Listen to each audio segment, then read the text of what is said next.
That's a good idea, sir. Well, for once, Commander Kroll and I are in total agreement, sir. By the way, I do have 50 gallons of bouillabaisse that I need to prepare by tomorrow. My birthday. Yes, sir, I could do the cheeseburger routine. No, it's not for me. It's the crew. They really love that stuff. So we'll Round one, fight!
Are you going to San Diego Comic-Con on July 19th through the 23rd? Well, so am I. And I've got an awesome in-person event for you. Join myself, Gabe El Taib, and Jericho Green on Friday, July 21st at 5 p.m. for a possibly hilarious Q&A just steps away from the San Diego Convention Center at 410 10th Avenue on the corner of 10th and J.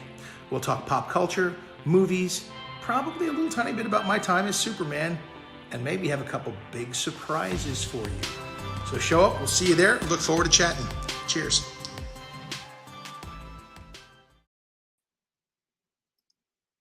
Wednesday, July 12th, guys. Welcome to Double Impact. I'm your host, Gabe. I'll tell you, guys, it's a free-form show tonight. You know, I don't make the rules. That's just how it is. We're going to go wild. We're going to have a lot of fun. Of course, Shantan Jetty is here and the great Jericho Green. We're getting ready for Comic-Con, so let's bring the guys in. Let's bring in, I'll bring them in out of order. Shantan Jetty, Jericho Green. How you doing, gentlemen? Let me switch you. We're doing great. When you're out of order. Gentlemen, Yeah. where? Right, gentlemen, where? I resemble that remark. We should go back to old-timey, like 30s, like comedy like that, you know? Yeah, Shay. Let me get a gaze at those gams. Hey, Yeah, I you can was go back my to- best girl. Yeah, I can go back to squeezing women on the cheeks. Hey, toots. Let's do it. The old days, huh? The good old days. Let's do it. Sounds like That's fun. right. My wife won't like it, but you know. First one's free. Yeah, That's no, what I that's always right. say. I didn't Yeah, ask you for any that's- lip. I asked you if you had a drink. Let's do it, man. Let's see. Let's go. Diesel's already jumping in. I hear Gabe made a superhero suit for the event. It's black and silver, and he calls himself Raider Man. No. That's right. He did. All right, Diesel is now banned from the channel. Goodbye, Diesel. It was nice knowing you. Goodbye. It's a shame. Even if a Raider fan did that, that's Hey, vato. hey, I'm Raider Man, fucker. Hey, Raider Man. That's right. What's your fucking powers, fool? Hey, I have the power to drink 3-4 locos and not pass out, eh? Yeah, fool, that's fair, man. Fuck. David has an interesting thought in the chat, don't you think? There. David Griffin, the great David Griffin. Gabe needs to make Jericho into a comic. Oh, David, do you? That's an interesting comment. Do it, fucker. That's an interesting comment. I thought you weren't going to release the title yet, Jericho. The title is "Do It, Fucker." Do it, fucker. With Right, like 10 R's, eh? Like 10 R's on the end. Fucker. Yeah. No. Says, how are you still killing Shanth? You guys are supposed to be killing Raider Nation. We'll get to it. We'll get to it. Yeah, we'll get to it. Yeah. Oh, yes, people coming in, hit the like. Hit the like. Puberty's a beautiful thing. Lumpies. Sponsored by Lumpies. Holy shit. I'll have to ask my manager if I can make that substitution. Oh, wait. Let me see if I have to charge you for the ranch. You can tell all the guys who've worked in this fucking jobs. It's kind of like they know about the sour cream gun. They know. You don't have to tell them about it. Shit. Jericho, Aiden and I were wondering if we could switch shifts on Saturday. He has Saturday school and he can't miss it. Poor guy. I'm so glad that I own a company and work for myself, so I don't get treated like a little boy. Gabe, your lunch was over 4 minutes ago. Like, what the fuck are you talking about? Fuck you. Or half an hour. At Trader Joe's, we had half-hour lunch breaks. That ain't time to do shit. That's terrible. Weird. But the clientele could not handle that. That would be a microaggression to the clientele. Weird. And where it was downtown, and it was like in the touristy area. So, going somewhere to get something to eat, parking, and all that, you're 30 minutes right there. I couldn't stand that shit. I remember when I was 18 or 19, I was a manager at a Hewlett-Packard in San Diego, California. I was the ESD, electrostatic discharge manager, and the ergonomics manager for an assembly line making all-in-one LaserJet printers. And bubble jet, not LaserJet. We had a half-hour lunch, and I went to the 7-Eleven like a mile away, but I was always so frantic about we only got a half hour that and there was a long line at the 7-Eleven. I was really hungry. I was 19. This is the year of the Sammy Sosa, Mark McGuire steroid-fueled home run derby. It was that year. Great year to be alive. I'm not here to talk about the past. I got 2 hot dogs for 99 cents, and while I was waiting in line, I was so hungry I ate them, and I was going to pay. And my friend that gave me a ride to the 7-Eleven, she got something else and ran out to the car, and I went out to the car, and I'm working. I'm back on the assembly line, checking things, doing whatever. And I go, oh my God, I didn't pay for those hot dogs. I just shoplifted 2 hot dogs. So I get in the phone book. This is 1998. I get in the phone book, look up the 7-Eleven and call it. It was this Iranian guy that owned it. And I told him what happened. What? Wait a minute. Hold on a second. It wasn't Indian? I've got a call to make. Right. And he said, they're moving in. I told him, sir, I was at your store about a half hour ago. I was in a rush. I ate the hot dogs and I left. I'm really sorry. It was an accident. I'll come back and pay you after work. Because I don't know if they had me on camera or whatever. I was like, I didn't mean to do it. I'm not a thief. He said, you are a very honest man. You don't pay. You come to my store anytime you want. So it had a happy end. So, yeah. Just got armfuls of shit. Thing. Hey, I'm going to go ahead and take off. Thanks. You said. I called them up one time. Same shit happened to me. I was like going, yes, hi, I'm just calling. I was in there before and I was so thirsty. I drank the tray underneath the hot dog thing. And I got to tell you, I didn't even pay for it. And they're like, don't ever call here again. And they just hung up on us. Now, wait a minute. So, Sean, you're Indian. Different reaction. Yeah. You're at least part Indian. How many? I'm not going to ask if it's true. I'm going to assume it's true. How many of your family members own or work at convenience stores? Well, sadly, there aren't any. We didn't make the cut. But it was tragic. Yeah, it was tragic. But and again, I'm this weird kind of thing where I don't fit as many of the stereotypes as I wish I could. Because my wife said to me when she met me, she goes, I had a crush on an Indian guy in high school. So she's a repeat offender. And I said, yeah, really? Did he play tennis and was he pre-med? And she goes, how did you know? And I was like, for the love of God, baby, no. Baby, no. No, baby. No.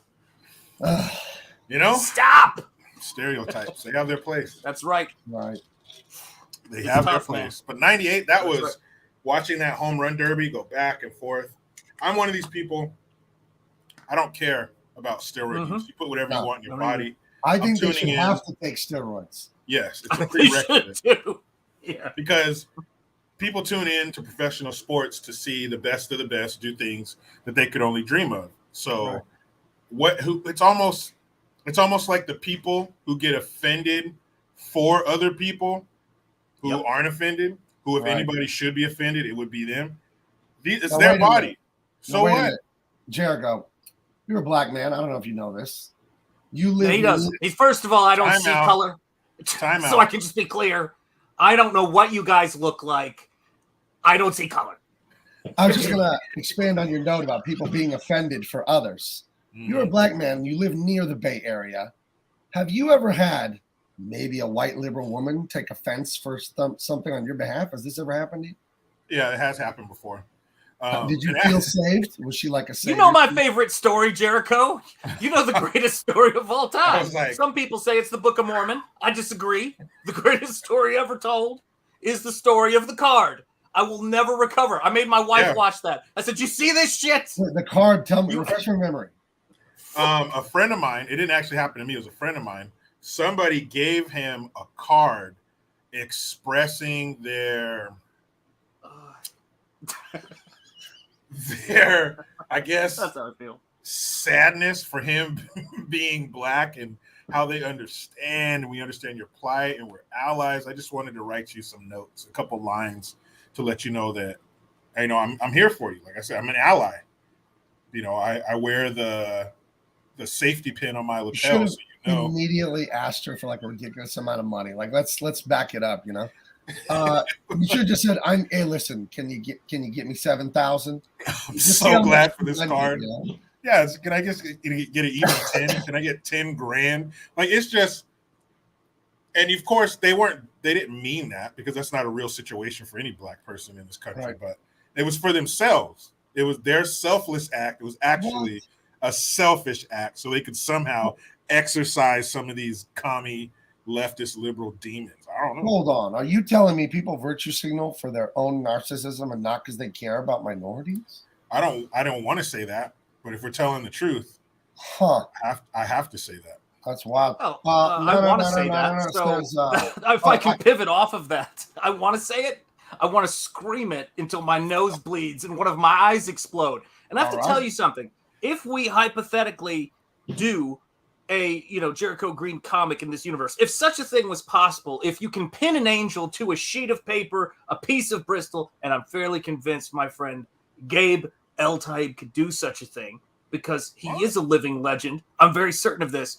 Can we please have that moment where that kind of maybe senseless murder happens in a Trader Joe's? Like, can we have that moment where somebody comes up and tries to say, maybe that's my short story I want to do? If I could do the unconfirmed hypothetical Jericho Green graphic novel. Is this what you're referring to? Yes. Yeah. What? Yeah. Very interesting. Do it, fucker! The comic. Hey, fucker. This Authentically Kennedy, she said that I used to work at the liberal headquarters, aka Trader Joe's. He's seen all the white saviors you could in a lifetime. Not only did I see them, but I saw them almost descending like from the heavens. Wow. Oh, like coming down it was a cloudy day and a ray of sunshine cut through the clouds and bathed us both in its glorious light. And they they saved me. They let me, I'm out here, I'm black, I'm scared. The cops, white people, oppression, systemic racism. I got a lot on my plate, man. When you would drive from your home to Trader Joe's, you told me you often had to like shoulder roll out of your car, hide behind the bushes, and sneak into work, and they saved you from that. I had to pull my shirt up. I'm not armed. I had to turn around completely all the way around so they could see. It's a very stressful life to live. I don't wish it upon anybody. But thank goodness for those white women just saving you, man. For them to come down from their pedestal, the highest of horses, to come down and shed a little. I got you. I'm here for you. You're not alone. I'll protect you. Well, I like the idea that someone who couldn't bench press 95 pounds tells me they're going to save me. Yeah. What are you Well, gonna when I say said here? that, Gabe, I was being hypothetical. For fuck's sake, you're going to say this online on the Hey. internet where it lives forever? Hey, you know, that's how it is. It's just, oh my goodness. Vic Vega, nice avatar there. Nothing but the dog in him. No, Does Jericho Rottweilers. play the piano? No, I don't. I used to when I was younger, but I haven't played in a long time. What do we have here? I need one of those. That's what I need in my This yard. is, yeah, so this is the dog that I've got in Nosfera that's based on a cane Corso. And I'm going to tell you this right now. Some people think horses are harder to paint than dogs. For me, I think that painting dogs and trying to give them that monstrous sort of quality like I did in this case was way harder for me than painting horses, man. I love dogs. It's hard to capture them. You know what I mean? When they've got the jowls and you want to get the run, it's crazy, man. But yeah, right on. My neighbors across the street, they have a cane Corso named Waffle. Damn. And he's a big boy. Big boy. They have a stable. And, What is your no, they don't.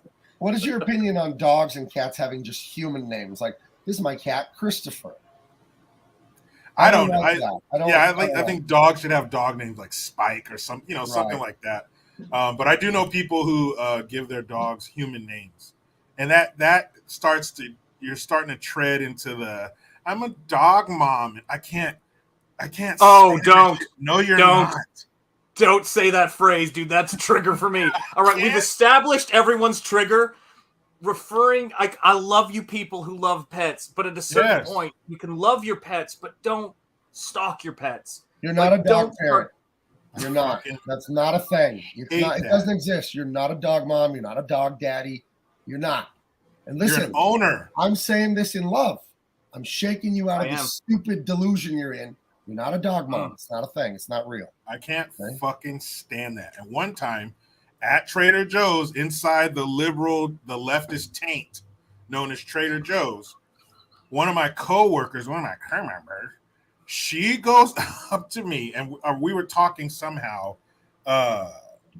something dogs and owning dogs or whatever. And she goes, and she's non-binary and all that crazy shit. And she goes, yeah, I have a dog, and it's basically like having a 3-year-old. Because and then she gives me some knowledge. Oh, did you know that dogs are the same mentally as a 3-year-old or something? It's the same thing. I was like, you're the callous layer of stupid that your brain is encased in. I can't penetrate it. I'm not even going to waste my time telling you that that's the dumbest shit I ever heard. You obviously don't even know children to think. And I love dogs, had multiple ones growing up, cats, the whole nine. But you can't convince me that a dog, and I've said this online one time, and I got all these responses from people. I can't believe you say that. But what I said was, I would take a school bus and rip out all the seats and stuff it to the gills to where their little hairs are sticking out all the air vents with puppies. And then I would drive it off a cliff if it ensured health and safety for my children. Of course. Like, the fuck are you talking? What? Dogs, love them. For the audience to understand, though, this is not medical advice or investing advice. Don't do it. Don't do it. I'm just saying.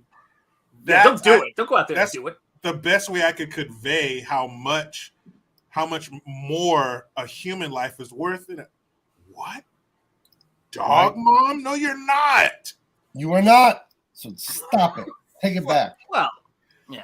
I mean, I was in last dog story. I was in Santa Barbara. That's another name for a comic. Can you write this down? The last dog story. This is the last dog story, homeboy. This is the last one. You missed the first one, fool. This is the last one.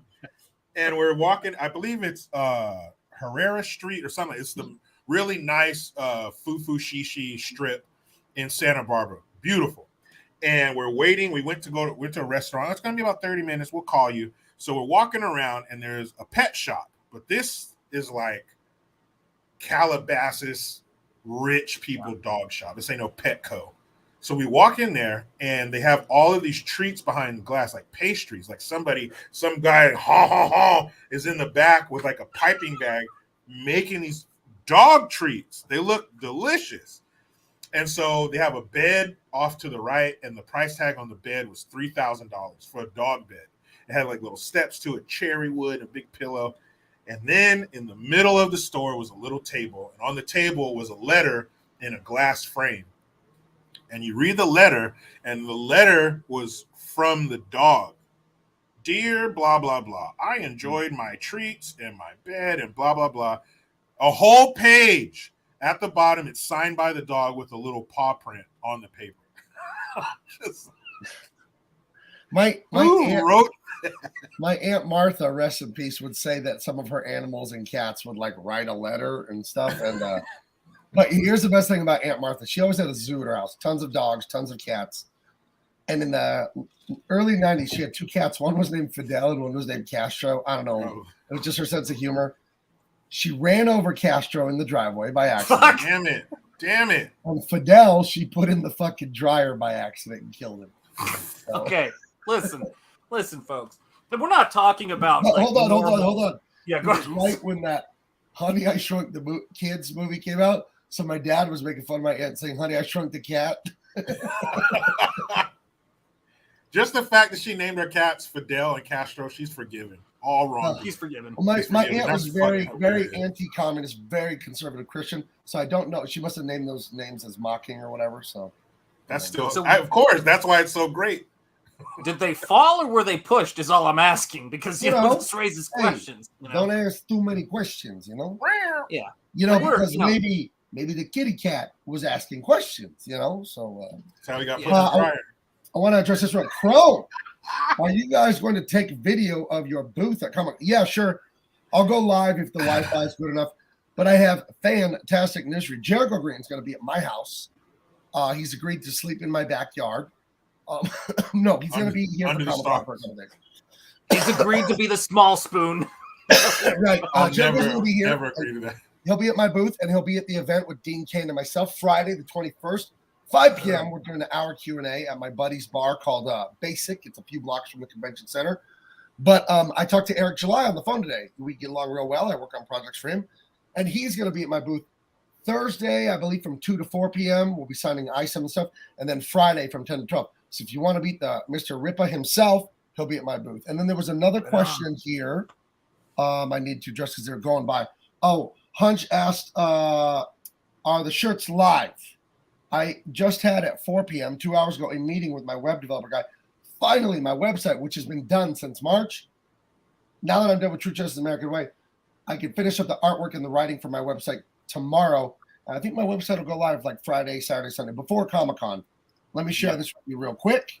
Write it. You guys are going to fucking love this. Hell yeah. I have these in hand. I have them right behind me. They're so good. I'll start off with 3 designs.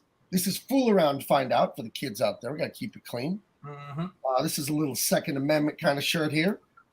Then, of course, the Anti-Socialist Social Club. I would invite you all, an exclusive invite, to join my club where we stand up against communism and all their stupid nonsense that never makes sense. And this one here, American and Proud of It. Beautiful. I have this one right here. I have it in hand because I was showing it to my web developer guy. And let me just show you guys. These are gorgeous. They're made in America because that's the only way I'll have it. And hold on. Let me go back to this view. And the guy, I always just pray and God gives me favor with people, So he made these gorgeous shirts. I have them in all kinds of sizes. But he offered to do this part for free. And this is like so important to me. I have my own label. That is screen printed on every shirt. Beautiful. Big Man, because I have Big Man comics, so I have Big Man threads. Premium apparel, 100% cotton. And I designed a bunch of logos for the neck and all that. So I love it. Not only am I a comic book artist, writer, publisher, I'm a fashion icon. You are. It's been said.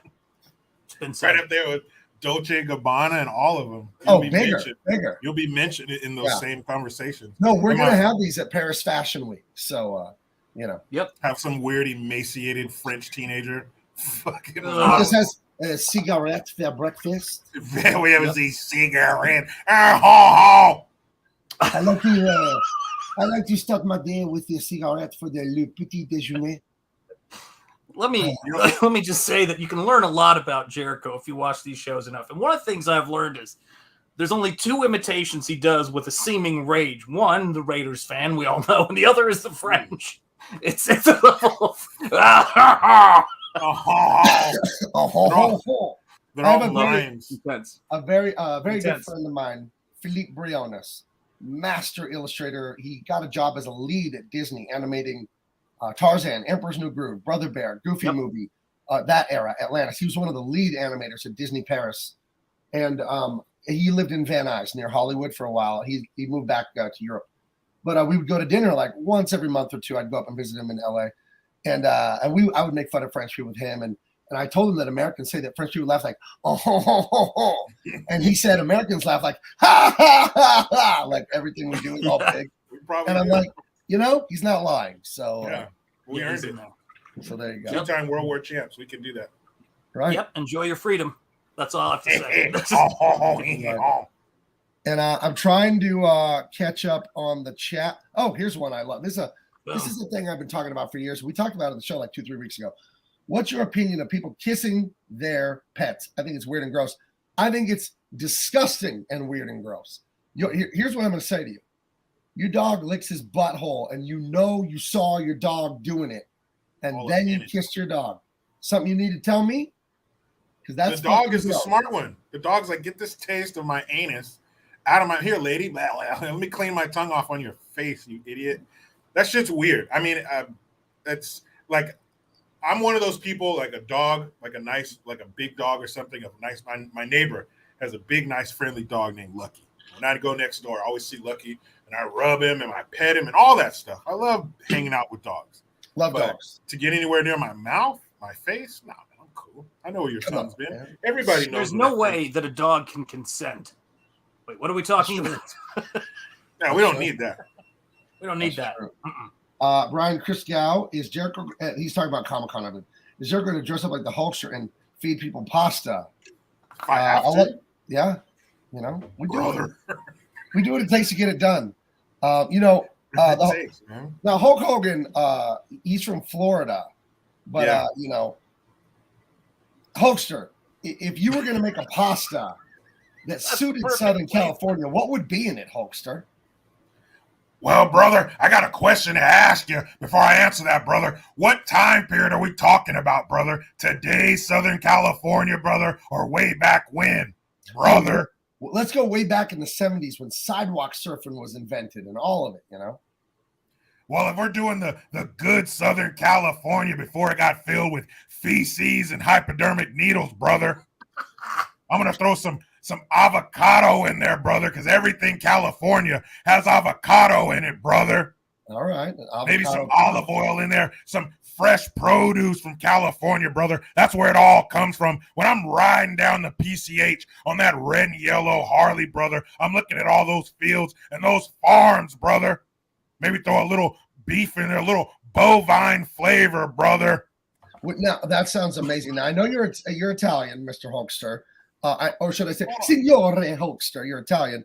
What would you do if someone like Diesel, he's a Raider fan, if he wanted you to mix up and maybe add some Mexican flavors to the pasta? Would you put chorizo in there? What would you do?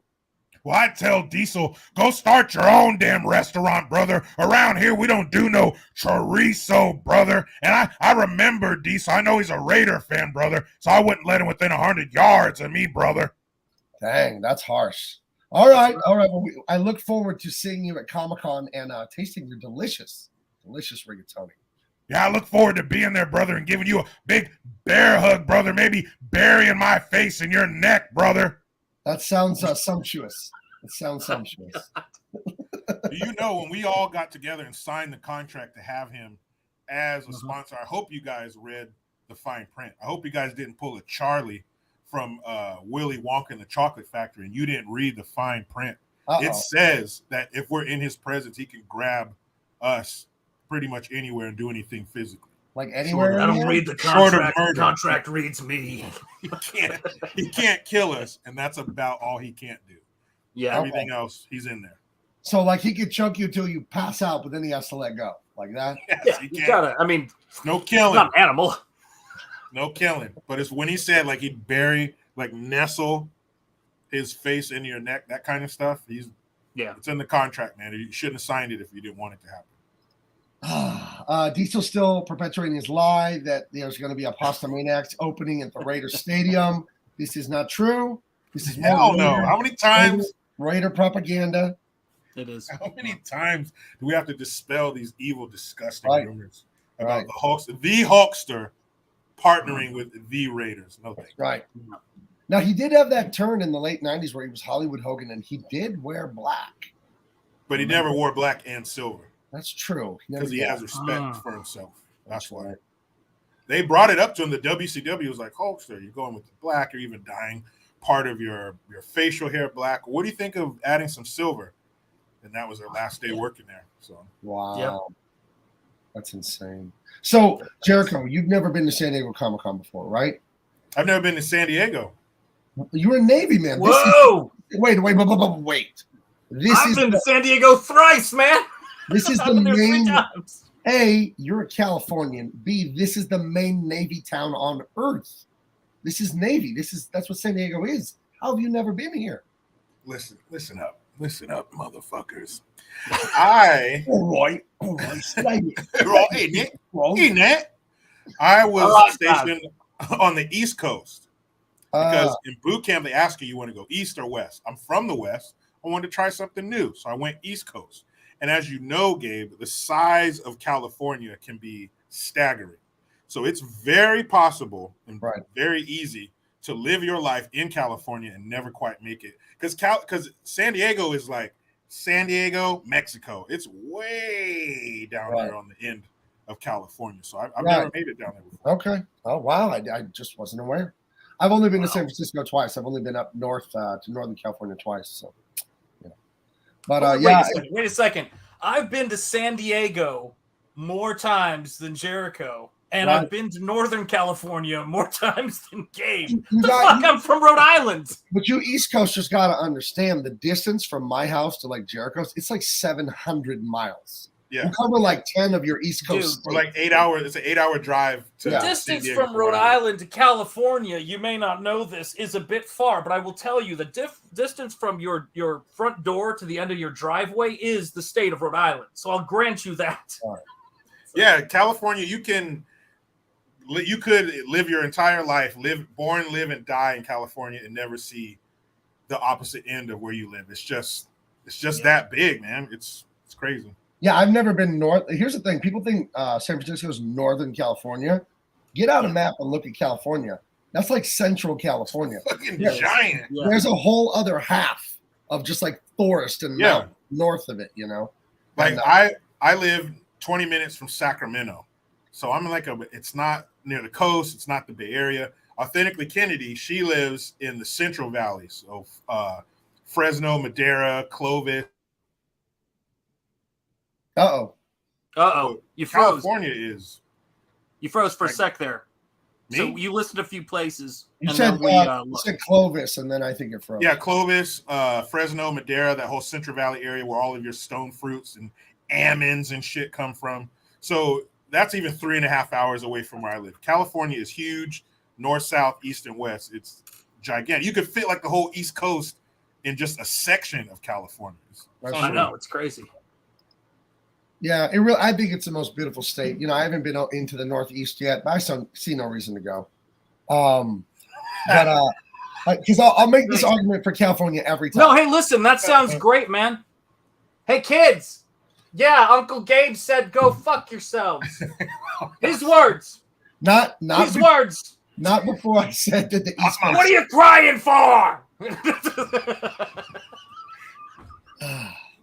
Well, I can't wait to come out there and meet your family is all I was trying to say. You know, I'm looking forward to it. Now, my kids, obviously, who cares, right? I mean, I see how it is. I see how it is. That's right. That's how it is. I don't know. I was looking at homes in Nevada 2 years ago just because of what goes on out here politically. But they get you addicted, man, like to the weather here. I live very close to the ocean. So I have an ocean breeze year round. So even though it's mid-July, like the hottest it's going to get for me where I live is like 80. You know, that's hot for me in the summer. It's like, oh, it's 80. Oh, man.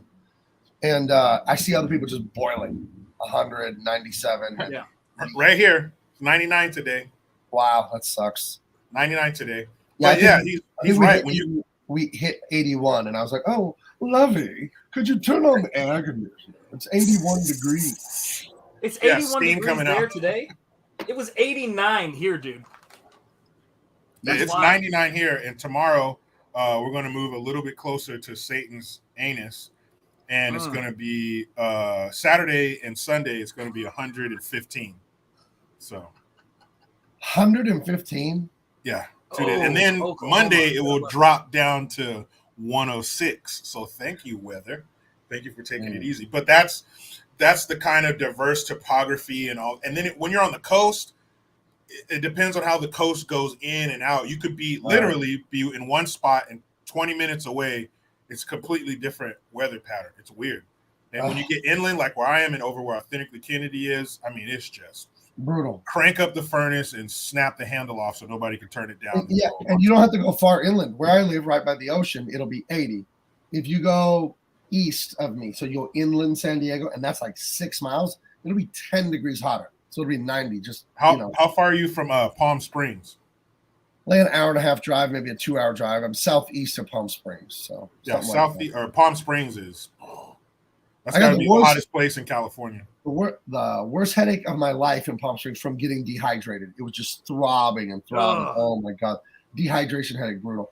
No. It's talking about 121 in August in Arizona.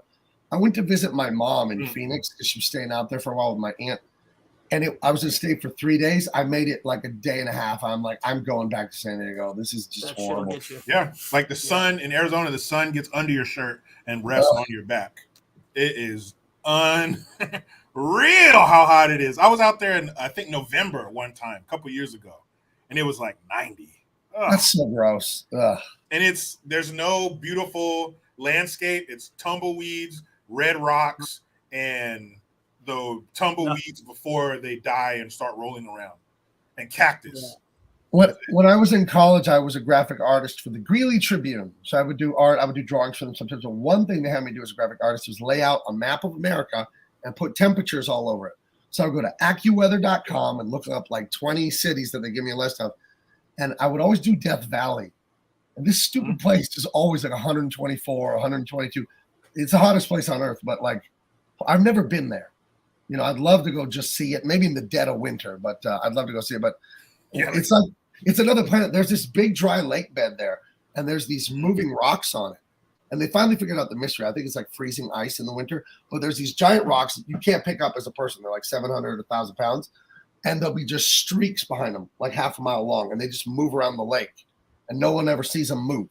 You know, just a few weeks later, there'll be somewhere else. So there's some scientists that think it's like in the winter, there's water, there's a little flooding, it turns into ice, and then when the ice melts, the rocks move. But I was just fascinated by that story when I heard there's moving rocks on a lake. How weird. Fucking aliens, man. They're man. They're here, man. We hope they don't look in our butts, man. That's what they like to do. Like to I thought you told me that you hope they looked in your butt, dude. Dude, please, before I lay down to sleep tonight, please make sure an alien goes inside my butthole. Would you ask the alien, so you find anything interesting back there, Brody? Dude, what's in there, dude? What's in there, dude? And he just talks to you in his weird alien voice. The alien's like, dude, you're one of us, bro. Yeah. I love living in your buttholes, dude. The aliens are a bunch of space stoner aliens. Hey, right. You remember that clip of that surfer kid in Southern California on the beach? He's like, oh, it's like, yeah, psh. I dropped it. And I was like, yeah, psh. He's like doing all these sounds and shit that aren't even words. People like that are real. Like we were talking about earlier with stereotypes. Oh, yep. Dude, well, yeah, dude. Those people are real. They're real. And they are so real that the way you look at them is like a funny caricature or something. Like, oh, your accent. That's just how they are. It's. Right. I've talked to them, and I've had to have somebody who's there translate part of what they said, and they're speaking English words, but it's a whole subculture. It's a language. Those dudes are real, dude. Oh Lord! Yeah, you'll run into them where Diesel's trying to move to PB. If you're a San Diego local, it's called PB, Pacific Beach. It is the college party town. It borders the richest neighborhood in San Diego, which is one of the richest neighborhoods in America, La Jolla. La Jolla is on a mountain. It's on a hill. And this is my neck of the woods, all this stuff. And PB is the dirty, ratty, clubbing, like there's a road on it called Garnett. It's like 2 miles long from the 5 freeway to the ocean. It goes to the Crystal Pier. And that road is bar, pot, like weed shop, tattoo, sushi, bar, weed shop, tattoo, sushi, like 100 of each just going down this road over and over and over and over again. The Crystal Pier is really cool. You walk out on it, it's kind of like the one in Santa Monica, whatever. There's no roller coaster or anything, but there's a bunch of bungalows you could rent and you could sleep on the pier out in the ocean. I was there with my wife and kids. We had some lunch. We're walking down the pier afterwards just to watch the ocean. And guess who comes out all like shaky and looking hungover with like a 2-day beard? Jeff Green. He is Larry David's best friend on Curb Your Enthusiasm.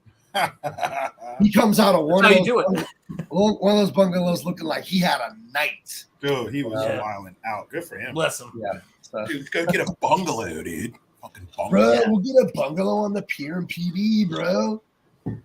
Dude, we'll get a bungalow in PB and catch VD, bro.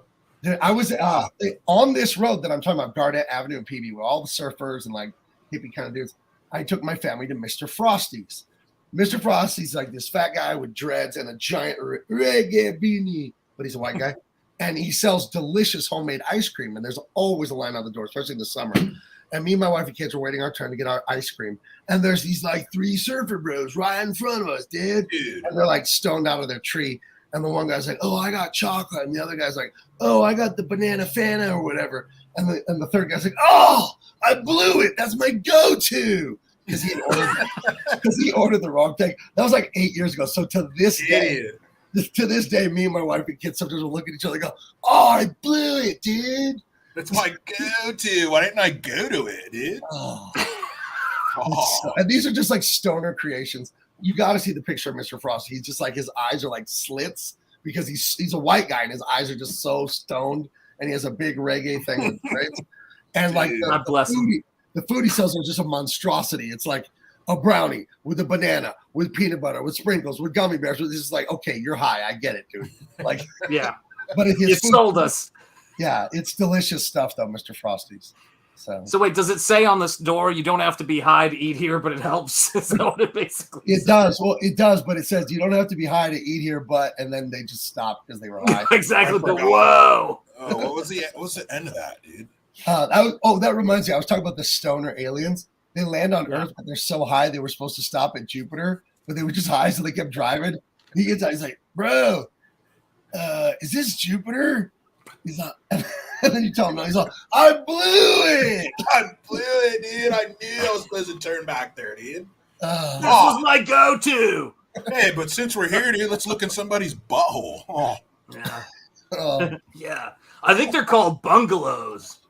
Fuck. No, bungholes, dude. They're called bungholes. Bungholes. Maybe that's what happened to that actor that I saw coming out of there. Maybe he got an alien, probing tonight. Probing. Yeah, he was in the bungalow for real. Yeah. I always thought that. Whoa, dude. I always thought that Michelangelo, the Ninja Turtle, was high as fuck the whole time. Look at the pizzas he would eat. Right. Like dude, marshmallow and pepperoni. Marshmallow, anchovy, pepperoni, dude. Dude, that sounds delish, bro. It sounds so good, I can't even finish the word. It's delish, dude. The very first YouTube channel I ever found, it's like 2006 or 7, like the beginning of YouTube, I think.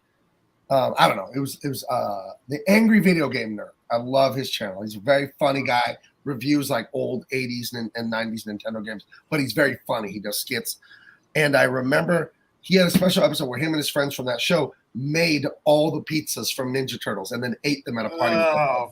So they made like a marshmallow pepperoni. They made like a Oreo anchovy. They made it all and tried them all. And so many of them were disgusting. Fuck yeah, they are. Yeah. So, dude, 2006 and 7, that's like around the 2 girls, 1 cup time of the internet. Oh. That robbed me of innocence. That changed. Have you watched it? But I had a friend that tricked me on that. I didn't know. You got to see this. It's crazy. But you can't go back. I thought it was crazy. Like he was going to hit a 3-pointer from the 20th row of the basketball court. I thought it was that kind of crazy. Or 2 girls are going to be sharing a cup of a drink or something. But no, they weren't. And you can't go back and watch. Like if you've never seen it before, it's not going to have the same effect. You have to be in the time where you still had innocence. The internet hadn't robbed you of your innocence, and it hadn't made you heartless and numb to all the shit we see. This was, everyone was still like, huh? Internet? What? You didn't know. And then you see Two Girls, One Cup. That changed you. That was like when I watched Menace to Society for the first time. As a 13-year-old kid. Parallel. That changes you. Yeah, two totally different genres of different way of looking at it. Yeah. Two totally different sources of entertainment. But Jericho Jason says your very first video in 2018 about Max Kellerman popped up on my feed. That's hilarious. You know what, Diesel? Thank you for that. And I was going to repost that because Max Kellerman's in the news for getting fired from or laid off or whatever from ESPN. But I went and looked at the video, and the sound isn't synced up with my mouth, and it annoyed the shit out of me to watch it. It's a shame you don't know any Indian tech support to help you with that shit. I didn't know that was even a thing. Here's what you do. Fucking thing now, Jericho. For God's sake, man. Go ahead. Sorry. Do you have CapCut on your phone for editing videos, Jericho? CapCut. Sure. Okay. Pull the video. Pull the video into CapCut. You can do this in any video editor. Select the video clip. Then you say detach audio. Now the video and the audio become two timelines. You can just kind of slide the sound if you need to move it to match your mouth. That's all you'd have to do. It's a lot of work, man. Holler at me, man. Holler at me. A lot of work. I'll send it to you, Sean. That'll be great, man. Because that's the only thing. I like what I had to say. It's just when it's not synced up like that, when you're looking at it makes me angry. Infuriating. You know? Yeah. I couldn't do it. But. Then it's like a 1960s or 70s Japanese or Chinese like kung fu movie. Huh. So you're from Master Cho School. So you think you could beat me, huh? Well, you'll never do that. Huh. Hello, Mr. Jericho Green. This is Kevin from Idaho. I thank you for holding. We're looking at your video now. Now, just to confirm, could you give me your social? And that's how we get you. You understand? What is your mother's maiden name? I know it sounds unrelated. What is your dog, your first pet's name also, if I could ask? And then where were you born? Also, we need this as well. It's all part of the support, sir. It's all part of the support. People are like, yes, I will give you all of that information. I remember seeing, and I didn't fall for it, and I was like, why are you people stupid? Like 2010 Facebook, like the beginning of Facebook, people would say, your mom's name, the street you grew up on, and your first pet's name is your rock star name, and everyone was posting it. My guys, those are your security questions for your bank account. Stop posting this shit. Yep. I also heard that your first name and the street that you grew up on is your porno name. Sure. It's also your credit card account security question. Illegal Alien. My favorite JG is 42020 Tapatio and Cheeto Dust. What is this about? I don't know. Is that a video I did? I don't know. I guess. Probably. Yeah. I imagine I probably did say something like that on 420. It's funny how people, like adults, celebrate that. You know, like, oh, dude, I mean, when you're a kid, I remember being in high school, like, dude, it's 420. But as an adult, that shit's kind of weird when people get really. I think it's so weird that some people get excited about Hitler's birthday. Yeah, well, that day could be split into two. It could mean. That's what 420 is. What are you talking about, dude? That's what I do. I get all high to Hitler. Dude, fucking dude. Listen, love it. Love it. His hair was out of control. Yeah, it was. He had to be stopped. That was the worst part about him. Was his hair. That's right. Timmy Miller says someone countered the scam calls with a ChatGPT AI loop to troll scam calls. The other day, my son got a text from a beautiful woman, wink, wink, and we were laughing about this in the kitchen. She's like, "Is Raffles doing okay or something?" Like her pet horse. So I sat there in the kitchen with my son. I said, "Okay, tell her this." I said, "Unfortunately, Raffles suffered a horrible death, but we tried everything we could, but he's gone now. But the good thing is, you got a lot of free glue." So he sent that back, and they wouldn't answer him. So there you go. Tons of free glue and dog food. You know what? If you want to get a good belly laugh, there's a guy, I don't know who he is, but you can find it online, but he flips the tables. He turns the tables on the scam callers, and he makes them so fucking mad. It is so funny. He's like, okay, wait, don't hit send, Vade, and the person goes, Seen this. he goes, I hit send. Why? Why did they get so? Why did pissed you off? do this to me? Fucking Listen, sir, hilarious, man. sir. Listen, sir. Listen, sir. Listen. Oh. Wait, sir. No, I'm not going to. No, I'm not going to tell you that, sir. To see them get pissed off, I love it.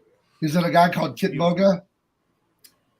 I don't know. He the one I saw that I remember, it was a guy, but I couldn't tell for a second if he was a girl or not. He had a really sexually ambiguous look to him. But it is a dude, and it is the funniest shit in the world to see that. Man, one of them's a woman. Man, shut up. Shut your mouth. Shut up. She just keeps talking and talking, and they get so fucking pissed off. It's beautiful. That's hilarious. So we're previewing Comic-Con with today's show. Comic-Con is coming Wednesday next week. That's going to be the 19th of July. We're going to have a fun time. But I want to talk about, speaking of comics, two comics. My comic, True Justice American Way, but I want to talk about Shanta and Jetty's comic. We haven't talked about it nearly enough. He's closing down the crowdfunding campaign. And if you're in the chat right now, you're watching, and you haven't bought it, you're going to want it after you look at some of the art here. Shanta, will you show us what you have? What do you got for us? Damn right I will. And then give us the 20, 30 second, what the hell is this thing is about? What is this about? Why would people love and enjoy this thing when they read it? Yeah, let me see if I can. I'm trying to see what I can show here. Damn, hold on a second here. He's got to close a few tabs first. Yeah, I've got it. Hey, listen, guys, let me let me see if I can find this. So I've got Nosfero the Crypt Walker is a comic book that is basically everything that you're not getting from mainstream entertainment right now. That's the start of it right there. So I've got a hero who is, his religious conviction is something he draws strength from.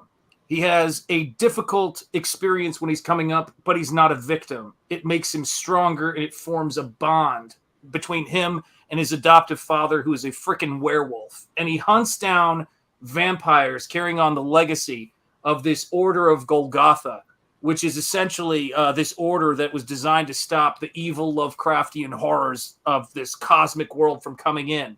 And I had a simple premise with this, which is we are so articulate as artists at designing monsters and creatures that are interesting.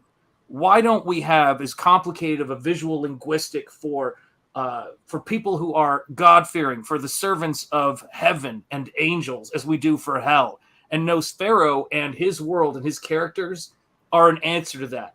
And it's a comic book that has a little bit of nudity, a little bit of violence, but at the end of the day, it's like all these action movies we talk about. It's like Solomon Kane or Conan mixed with Lovecraft, where all that stuff is there, but it's about the power of good triumphing over the power of evil. That's what it comes down to. All right. Well, good over just the worst evil ever. I like it. Yep. Do you have artwork you want to? Do you have any I artwork? do. Yeah. Let me grab it because I was walking and chewing. Yeah, I know. I just had you come. I just asked you about it and you weren't ready. Let me see here. I love that picture you showed earlier with the dog beast. That he's riding. I like that take on, because normally that would be a horse. Yep. But for it to be a dog, that just makes it that much cooler. Yeah. I grew up with in the 80s, man. It's like I was looking at the stuff that was like, Battle Cat and stuff like that. Mm-hmm. I wanted it to be cool. Mm-hmm. And so this right here is where I've got, this is your intro to the book. This is the book that's together. My wife's intro is already in there, but I'm showing the artwork without lettering on it because I don't want to show you guys the whole story. But this is what you're getting. This book is completely laid out. I'm just going through the details of it, but this is what the caliber of the work is. And it's 33 pages, which is high on plot, pulp comic book wonder. That's what the goal of this is. And it's about showing you visuals like this that absolutely take you away, because people have what all of this stuff is about, whether it's AI art or anything else. It's about depersonalizing, de-individualizing the creative process of art. Now, Gabe and I are both massive fans of Walt Disney, the man. Yes. The Walter Elias Disney. I'm a massive fan of George Lucas and that creativity. And it's individual creators that make these corporations. It's not the corporations that make the creations. So I'm here to remind people what creativity actually is. When you bought that first issue of Teenage Mutant Ninja Turtles or those graphic novels when they came out, that was made by a couple of people. When you bought Truth, Justice, and American Way, that was a one-man maniac and his colorist working on that. And what I got to skip that one. What I'm trying to do, No, you don't. No, I don't. I know is to show people creatures and faith mixed in together like they were in the old Hammer horror films. And you get double-page spreads like this that are telling you the story of how evil is born, the origin of vampires, and why we got to fight these things, and the struggle this character goes through in order to be born and ready to kick ass. And so that, to me, quick skip, is what this book is about. I mean, it looks amazing. It looks like everything we want. It looks like, I mean, obviously it's gothic, like horror, supernatural, but in tone, it's Indiana Jones, it's Goonies, it's all of the stuff we talk about here, where it's exciting and it's fun. It's why they describe movies as a roller coaster thrill ride. It's thrilling, and to me, what thrilling is it's fun and like kind of scary, exciting, and dangerous. You know. So and allow me to show one more quick thing here. Well, you guys, I'm just going to call something up here real quick. Go ahead, keep talking. No, what I wanted to say was look at the range. You have Gabe's Truth, Justice, American Way is more. We'll get to that. We will get to that. But the artwork is more the traditional, I guess, comic book, the superhero comic books. But then you have Shant's, which is, like he said, the horror and the mythical stuff like that. But just the two different styles of art. It's amazing, and you're getting quality work, great stories, and great artwork, but just two different types of artwork. And the one where he's slinging the blade, he's cutting the throat of that vampire bat, and how the blood just flings around and it connects to the blade. And the one where the girl, it's almost like he just killed the monster. He has a sword through the top of his head, and he's like, "Hey, what's up? What are you doing? What are you doing tonight?" So, like, it just shows that male, that alpha energy, that fearlessness, you know, and that male female dynamic that's everywhere in nature. You know, the men, we go out, we hunt, we kill, but now hold on, Jericho. Hold on. I watched the new Star Wars movies, and I think a woman is just as physically strong as any man. No, I'm sorry. Right. I was speaking in reality, the real world. Call this image up for me. I didn't make that clear. I was talking about which one? It should be a look like a dark screen. So this, which you guys may have trouble seeing, is the last page of the book, and it's a quote from Ayn Rand. But that's not the thing I want to focus on. I want to show you guys, if I may, the second to last page right here, which is where I have two fun quotes there. But then you go into the bottom half right there. And we've got, with gratitude for Jack Malin, John Malin, you guys know, EVS, Michael Bancroft. And when you get to the end, you got Tom McDonald, Jordan Peterson, Ayn Rand. That's double impact right there. Triple threat. Gaby, Jericho G, and then two of my fucking groomsmen. So I want you to look at that last line. Oh, and by the way, and the creator endowing me with certain unalienable rights. This is what I have gratitude for. But I want you to see that last line right there, because these two gentlemen who I'm with, my brothers in creativity, in the parallel economy, in anarcho-capitalism, and all these great things we're doing, speak easy, stay gold, and keep the faith. But I needed to have their names in there as I get to those final folks who have made so many of the awesome things happen in this space. That's and awesome. I didn't tell them that before this. So this is you guys seeing it. That's awesome, man. I'm shitting in tall there you have now, as my dad would say. That's right, baby. That's all right, man. Thank you. Awesome. But I'm just, my gift is in a different form than yours. So seeing you guys do this stuff, and I know you say, anybody can do this with hard work and dedication and repetition, but still, you guys have a very special skill, and that shit looks fucking awesome. I used to watch my brother draw, and I've always been in awe of people who could take something out of their mind and put it on paper. Like, I can take something from my mind and put it into words. Maybe I could paint a picture, for you to visualize with my words, but you guys literally paint pictures. You take things and thoughts and experiences and put them in something we could see. You know, that's just a different medium to work in, and you guys are the best at it. This is people think comic books, and you know the companies they think of. You guys are right there. Yep. Just because you're not part of this big monster, we're better. This woke guy. Yeah, we are. Oh yeah, for sure. But you know, you guys are at the top. You guys are the best. Thank you. In your world, you guys are the best, and Dude, this is the thing about it, though, right? I told you this, and this is why, and you know, the book really has a lot in it about faith, and the reason why. The thing I was thinking about the most about religious work is when, and I was watching The Passion just the other day, man, and it was like, and I was thinking about this, and I said, why is it that the power of good, which sometimes involves movies that have been out recently talking about the dark side and how faith is a powerful thing, why is that stuff not there? And you know, why don't we have adventure and action and strength like David versus Goliath, for God's sake, or David versus anybody, come to think of it. And I step back and I think about it and I go, when I first started doing a lot of my work, I was listening to certain people. I was listening to Eric July. I was listening to Ethan. I was listening to, gosh, how many different people was I listening to? But one of the people I was listening to was Jericho. And so because as luck and fate would have it, you get thrown in the mix with people. All I knew about Gabe was that he liked Van Damme. That's how we met. That's all you which is kind of insane. Yes, I liked him, but I also love him. That's true. Amen. That's right. No, I always tell people I like my wife and kids, all right? I love Jean-Claude Van Damme. But this is the thing. Yeah, don't let Van Damme show up to your front door. Kids, you're out of here. You're out of here. But I look at this stuff and I go, baby, scoot over. Van Damme's coming.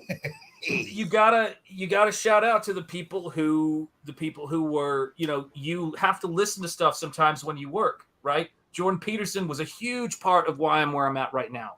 Huge part, because Jordan Peterson and I had a different but similar thing. He taught at Harvard for a bit part-time before he took a job at a smaller college. I taught at RISD part-time before I took a job at a smaller college. And I was listening to what he was saying about academia when I was driving. And this stuff fueled us to get where we are right now. I have more intelligent conversations about movies with you guys than I've ever had with a professor. So there you go. Right. Awesome. Guys, the link for Nosfero is in the description. This guy won't let you down. This is gorgeous, gorgeous artwork, amazing storytelling. If you love, will you hold some of it up while I gosh, hold up, just grab a beautiful piece and hold it up for the camera. Guys, if you love old, not the new flopperoo, the old Indiana Jones, that old sense of feeling and awe and wonder. One of Sean's favorite movies, film I should say, is Goonies. This thing is full of that kind of adventure and action. I want you guys to click the link in the description and back Nosfero. This book is criminally underfunded. Get more backers in there. Let us know in the chat if you back it. This is beautiful work. It doesn't have an agenda of, oh, you're a Democrat, I hate you. You know, it's not like focus. No, we take all your money. Yeah, we'll take that right there. Very that nice. headpiece on him is the Goonies triple stones, man. Oh, nice. There are Goonies references in all of my stuff. Yeah, man. That attention to detail. That's another thing, you know, that people love is the attention to detail. Like that, having the Goonies triple crown in a drawing like that. And the one that I mentioned before, Sean, the one where he's sitting on top of his dog Beast. Oh, I've always liked that idea, like you mentioned He-Man with Battle Cat, because he can kick ass too. While he's, you know, down, you know, vanquishing the enemy with his sword, that dog is, you know, ripping people apart too. So it's you know, it's his accomplice, his buddy. He has a buddy to fight with, and that's just cool. I can't wait. I can't wait to get copies of both of your. You know what this painting's based on? This is based on the Mattel toy art for He-Man and Battle Cat for that action figure. Oh, that's funny. So I really am referencing all this stuff that we talk about that we loved in the 80s, because not only do we have to show them that we can make these things, and we have a lot of work to do in this space, big financial successes, right? Because that's what they notice. But already you just saw, you know, you saw Jim Caviezel and the group that he did. They tried to stop a film for 4 years, came back and beat Indiana Jones. Right. This is parallel economy. This is the independent scene, guys. If you want great stuff done, and the bookmark art for this campaign right here that I did, which is hold on. Oh, add to stream. I'm trying to make you big, and I made you disappear instead of making you big. It happens. You know what? I don't, like I said, I mean, I'm not going to take it as racist, but I might. You should. You should. I should. So wait, let me show you. Your lighting got really dark. I don't know if it's me. I know it did. It did. Hang on a second. I got something better here for you than just that. So let me do, because holding up the artwork. Okay, that seems better. Well, it's better, but it's when I hold it up, it might get messed up. But let me do something better than this. Hang on, because I'm a professional. Okay, we'll take you off too. Supposedly. It's because I'm just all right. Here we go. This will work better. Okay. Oh, here we are. Yeah. So what is this? This is a bookmark that people are going to get? This is a bookmark that everyone who backs the campaign is going to get, right? And so it is then this original is for sale on the campaign. I don't sell any Nosfero originals by and large, but this one is, and I'm going to also put up that card one. But you can see that it kind of flips upside down as you get down here, so that you've got this kind of crazy perspective. Yeah, you did like an insane, 3-point perspective fisheye. Yeah, right? Yeah, it's nuts. Yeah, like they did in the old animation. A 3-point perspective with a fisheye aspect ratio. So awesome, Sean. Well, my sensei said that I'm just a few more tests away from being a ninja. Super. I can't do it. How do you guys do that? Super. But it's she's reading Nosfero, old leather-bound copy of Nosfero. But my wife came in and saw this, and she's like, "How the heck are you painting? Because this is 3 inches wide, dude. Wow, it's nuts." But I just wanted to create something that you guys would see, and actually, the only 2 places that anybody is hearing that this has even been made a perk yet, because I'm going to announce it on Twitter tonight, is if you are a channel member on my channel, you know that this is an available perk, the original artwork, and here on this show. So there you go, guys. Hounds have not been unleashed yet. That is a double impact exclusive. Well, that was awesome. Guys, back that book. Sean is a dedicated creator. He will not let you down. And go check it out. The link's in the description. And you're going to love that. You're going to enjoy it so much because you guys are junkies for great entertainment. Who isn't? It always made me laugh when someone would say they were a foodie or an audiophile or a film buff. Yeah. I'm like, oh, you're the guy that likes movies. Oh, you like food. Oh, fuck. That's them. Like, what kind of narcissist do you have to be to think you're a foodie? Everyone likes food. Holy shit. We're giving people what they want. We've all heard the water cooler talk. We've all been a part of the water cooler talk. Man, I wish somebody would do this. I wish somebody who would have the same skills as this big, overgrown, bloated, woke piece of shit and put out the same quality, better quality that I could support. Well, here it is. Right. I want somebody to give me good entertainment, good artwork. Here it is. I want somebody to say what I'm thinking the way I want it said, no uncut, raw, and unfiltered. Here it is. So we've held up our end of the bargain. But a bargain. So now we ask that you guys do the same. And speaking of promises made, promises kept. Back in February, move this shit out of the way. Sorry. Back in February 21st of 2022, a little Indiegogo campaign was launched for a book called Truth, Justice, American Way. This book should have been out a long time ago. We're keeping it positive today. Some things happened. Some of you know, some of you don't. My lawyer straightened it all out. And I stayed dedicated to the cause, and I kept the promises I made to people.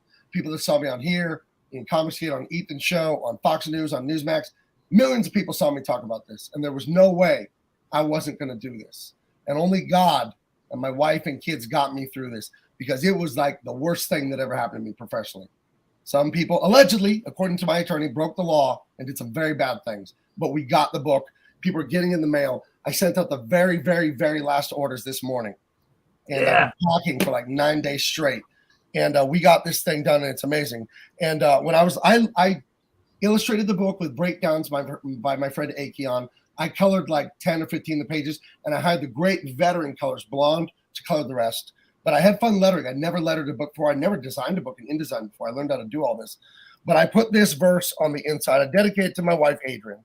And I put 2 Timothy 4:7 in there because, Sean, Jericho, you know how hard this has been for me these last 9 months. Working in quiet, in secret, just getting this thing done so people won't break the law and try and sabotage it any further. And that's why I put this verse here. I fought the good fight. I have finished the race. I have kept the faith. There was nothing short of my literal death that would have stopped me from delivering this promise that I made to people. Literally, I was not going to back down from this. And believe me, a lot of things came against me. But God also says, no weapon formed against me shall prosper. And it didn't. So I am overjoyed. I'm humble. I'm grateful to God that I modeled the Indicia page here just like 90s image comics. They were black and white, and then the 90s image eye in the corner in black and white. And I put the Big Man comics there in black and white. It's a lot of fun. So this is the inside. This is one of the 3 covers. And this has just been an absolute pleasure to make something. And the reviews, guys, I mean, I'll read just some quick reviews. I won't be too boring. Michael Woodall, these are public reviews. So I'm not posting private messages. These are on Indiegogo. He said, I backed this and got into independent comics because I watched Young Rippa, that's Eric July, on YouTube. Now I've backed about 25 books since then. This, Gabe, was absolutely worth the wait. I couldn't be more pleased. It is what superhero comics is supposed to look and feel like. Such beautiful artwork and a great story. I'm really looking forward to the world you built here and to supporting your work at Big Man Comics. That's my imprint. Thank you, sir. God bless you. And this one really touched me here. I love this one. Matt 5, I've seen him in the chat. I hope he sees this video. But he wrote to me and he said, there were various instances where I think many of us were wondering if this book was going to get into our hands. Guys, what you don't know is in crowdfunding, it's risky. You're taking a chance that the person will just take the money and take off. That has happened. Yep. Big name comic book creators have done that. They funded a book and just, hey, took the money and took off. And I was never going to let something like that happen. We were like, why hasn't Gabe been on Comics Get Kings lately? Why is he no longer coloring Aaron's book? Schedule. I was too busy. I had to get this thing done. I still love Aaron. Nothing against Aaron. Wraith of God is an amazing comic. I just didn't have time. What's going to happen to this book since Dave left the project? Where did Gabe's Twitter account go? You had us guessing, but this will turn around in a minute here. Curiosity resulted in many backers becoming impatient, anxious for a new, refreshing comic. We knew of your skills and expertise. We rallied behind you for your vocal dissatisfaction regarding modern comics released by the Big Two. You made the news by shaking up the mainstream comics compliance, determined to branch out to take the chance of making your own comic. You were to bring truth, justice, and the American way back to comics. Then suddenly, boom! Your book was completed, published, and unleashed into the mailboxes of your contributors. What's my thoughts after reading this new book? It was everything and more of what I was expecting. The art is a great mixture of 80s, 90s comics by Marvel, DC, and Image, along with some flavor from Eclipse and First Comics. The bright, rich colors made the art pop. The dialogue was perfectly crafted to fit the images of each character. Your Mike Baron influence is apparent. Mike Baron did a spell check for me at the end there, along with like 9 other people, including Shanta Jericho, who helped proofread this book.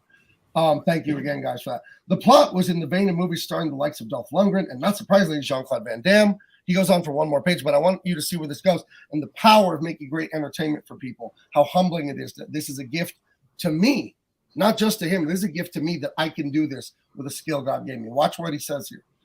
I need a drink. My mouth's a little dry. Sorry.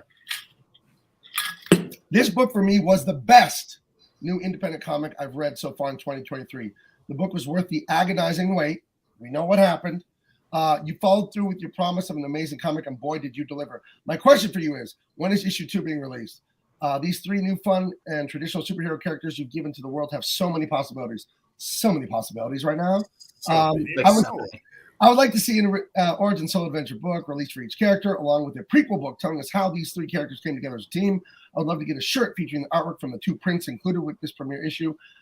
Is it Justice action figure too much to hope for? This would also make a great animated series if done like the classic 80s G.I. Joe cartoon. Gabe, thank you. You're a man of faith, and that faith brought you much talent, writing, drawing, and coloring a quality comic. That's not a feat many people can achieve and earn success with, but you showed us. For this being your first crowdfunding comic, you hit it out of the park. I wish you the best with your new Big Man Comics group. I'm convinced it will produce many quality comics in the future. Sincerely, Matt 5. Thank you, Matt 5. That got me choked up when I read it yesterday, to know that a skill that God gave me touched you, made you feel inspired, made you feel hopeful, made you feel entertained, because that's all I said I was going to do when I went on Fox News, Newsmax, countless radio stations, the Babylon Bee, Ethan Van Sciver's show, Conversation Kings, over and over and over. This show, everywhere I asked you guys for money to trust me to make you something nice, I meant it. Yep. I'm a man of my word. I'm a man of conviction, just like Jericho, just like Sean. When I say something, I'm going to do it. And that's just how it is when it's the right thing. I'm not backing down. And I feel overjoyed. I was singing today, dancing. I was cleaning out my garage because my garage was a mess. For 9 days, my garage was a packing and shipping center. And $15,000 in shipping. That's what it cost to mail you these books. Holy cow. Oh, but I'll show you guys a little bit of art, and then we'll get back to some more fun stuff. But yes, this was just an absolute delight to work on. Beautiful. I'd say this is fun. Absolute delight. Yeah. This is one of my favorite pages when Justice is interrogating El Kukui, beating the crap out of this guy.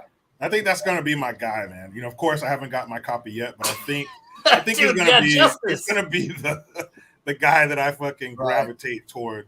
I like that gruff, I'm not here to fuck around. He's the personification of the SWAT team. Right. He's not here to negotiate. The negotiator was the guy on the bullhorn for the last 6 hours. I'm here to flashbang and fuck shit up. And I feel like he would say a lot. You know what I feel like he would say a lot during the raids or during the fighting? He's like, "There's no time," and then he would just go in anyway. Yep. Hey, come back. Yeah, I love it's RoboCop, man. Keep him talking. He's just gonna write it on his helmet so he doesn't have to say it and point at it. It'll say "No time for backup." No, just have it in that ticker that just goes around. Oh, there you go. That way, there's no excuse. I don't got to point and say shit. You saw that. But I am backed up. every time I hear somebody say "Truth, Justice, American Way," every time I see it, I think of what we all think about. We know where that is from. How can you let such an iconic phrase not even slip through your fingers? How do you push that away? Yep. Like, what the because it's like what? All you got to do is be a narcissist and be angry at people that have achieved a lot. You, Jericho, Sean, me. The reason we succeed, God is blessing. That's number one. 100%. The attitude that God gives you to succeed is, I look at someone great and go, I could do that if I work really hard. That's it. Resentful left-wing people go, why does Jericho have 300,000 subs? I should have. They should have to divide them equally between channels. Were you there when Jericho was building that channel? Were you there when I was practicing drawing for 40 years of my life? I'm 45 in a week and a half. I've been drawing since I could remember. Since I was 2 or 3, I was probably drawing. So I earned that because that's decades of practice. Okay? Yep. Jericho earned his channel. Sean earned those amazing painting skills. And that's why we're winners. Because God, number one, and the attitude you get from following God is, I can do things if I work hard. Yeah. I can't show you the spread because it's the last page of the book. But the last thing after the next thing after the story, when you're looking at my book and when you're reading Nosferatu, and this was really important to me, and I didn't know Gabe was going to do the same thing, but it's Psalm 23. That is what there's a big black wall of art that's been knocked back so that the text comes forward, and then it's got Psalm 23 because there's so much that even before doing these books that we overcome to get these skills. And I want to give a shout out to somebody that you guys may not know. He's in and out of the scene. He's a veteran, and and I think Gabe may have actually worked with him early on. But a guy by the name of that goes by your boy Zach, who you guys may know, who was the person who was challenged initially by the comic book audience. You got all these criticisms of comics. Why don't you try making one? He went to crowdfund it. They kicked him off of Kickstarter, which is why we're all making our own platforms right now. And then he finally went to Indiegogo, crowdfunded this comic with artist John Malin. And this was us saying to people, you know what? They're like, try it on your own because they know the odds are stacked against us. They control distribution. They control so many outlets. But we control the skill. We control the skill. And when you get Truth, Justice, American Way, and I got to say this, I have never been more proud of a fellow artist as I am of Gabe with this book because so much went into this. And there are decades of craft, of struggle, of prayer, of all of the same things. That's why we're friends. That's why the three of us are here is because we look at this stuff and we say, this can be better. Someone's got to talk about that this can be better, because people lose hope, man. People get burned out. And you fought for not only for this book to be as beautiful as it is, as amazing as it is, but as hopeful as it is. Because we're actually hopeful. We love to laugh at this shit, but it's not the God we pray to. We've got better things. We've got truth, justice, and American way. God. Well said, Fred. Really quick. For me, how do I get an autographed copy? Just make sure you follow me on all socials. My website, Big Man Comics. I met with my web developer guy today. He finished. This poor guy, he's so patient. He's a great web developer. He's been here in San Diego for 30 years. He's a huge gun rights advocate, runs some gun stuff. Saw me on the Babylon Bee in November and contacted me. We just got to talking about politics and why I left DC Comics because of woke Superman and all that. And I found out what he did. So I said, "Oh, can you build me a website?" He's giving me a great financial deal on it. This website is what do they say in Star Wars, Jericho, Shanta? One of you knows. A fully functional battle station. Or what is the quote? Yeah, fully operational battle station. Right. Yeah. My website. Fully operational. I was looking at it again today. We're going over the final touches because now that I finally finished Truth, Justice, American Way, finally finished shipping it out, I can pay attention to the website. I'm making the artwork and some of the writing. We had dummy filler stuff on my website. You can't publicly go to bigmancomics.com. If you go there, there's a password and everything. And no, you can't guess the password. We use the super encrypted kind. I didn't just say Denver Broncos, San Diego. I didn't use a password like that. 1, 2, 3, 4, 5. My password isn't Jean-Claude Van Damme, San Diego, Surfer Bread. And but I'm gonna put my website up in just a few days. You're gonna be able to get the t-shirts. You're gonna be able to get comics from me. And guys, what I have coming for you at Comic-Con, my next comic book, you're going to love it so much. Sean, Jericho, you know what it is. And I've shown you so much of it. Beautiful thing. How much you guys do the sales pitch. I'm the Arab one, I know. So I should be doing all the sales pitches. But I want you to tell them without telling them what it is, Sean. How much I'm done. Thank you. So I'm not gonna I will not. I'll just I'm not doing it. How much are they gonna love this? They're gonna love it. I will say that, guys. And look, we both this is the kind of cool thing about it. We come to this stuff cold, right? We appreciate skill, we appreciate all this stuff. But when Jericho and I saw this stuff, we were like, damn. Yeah. Right. I think it's fair to say. It's more of what you got from Truth, Justice, American Way, those iconic comic books that you grew up reading and enjoying and helping you allow your imagination to run wild. It's more of that. Different story, different characters, but it's more of what you want. You're not full yet. We got more to give you, more of what you want to give you, and it's awesome.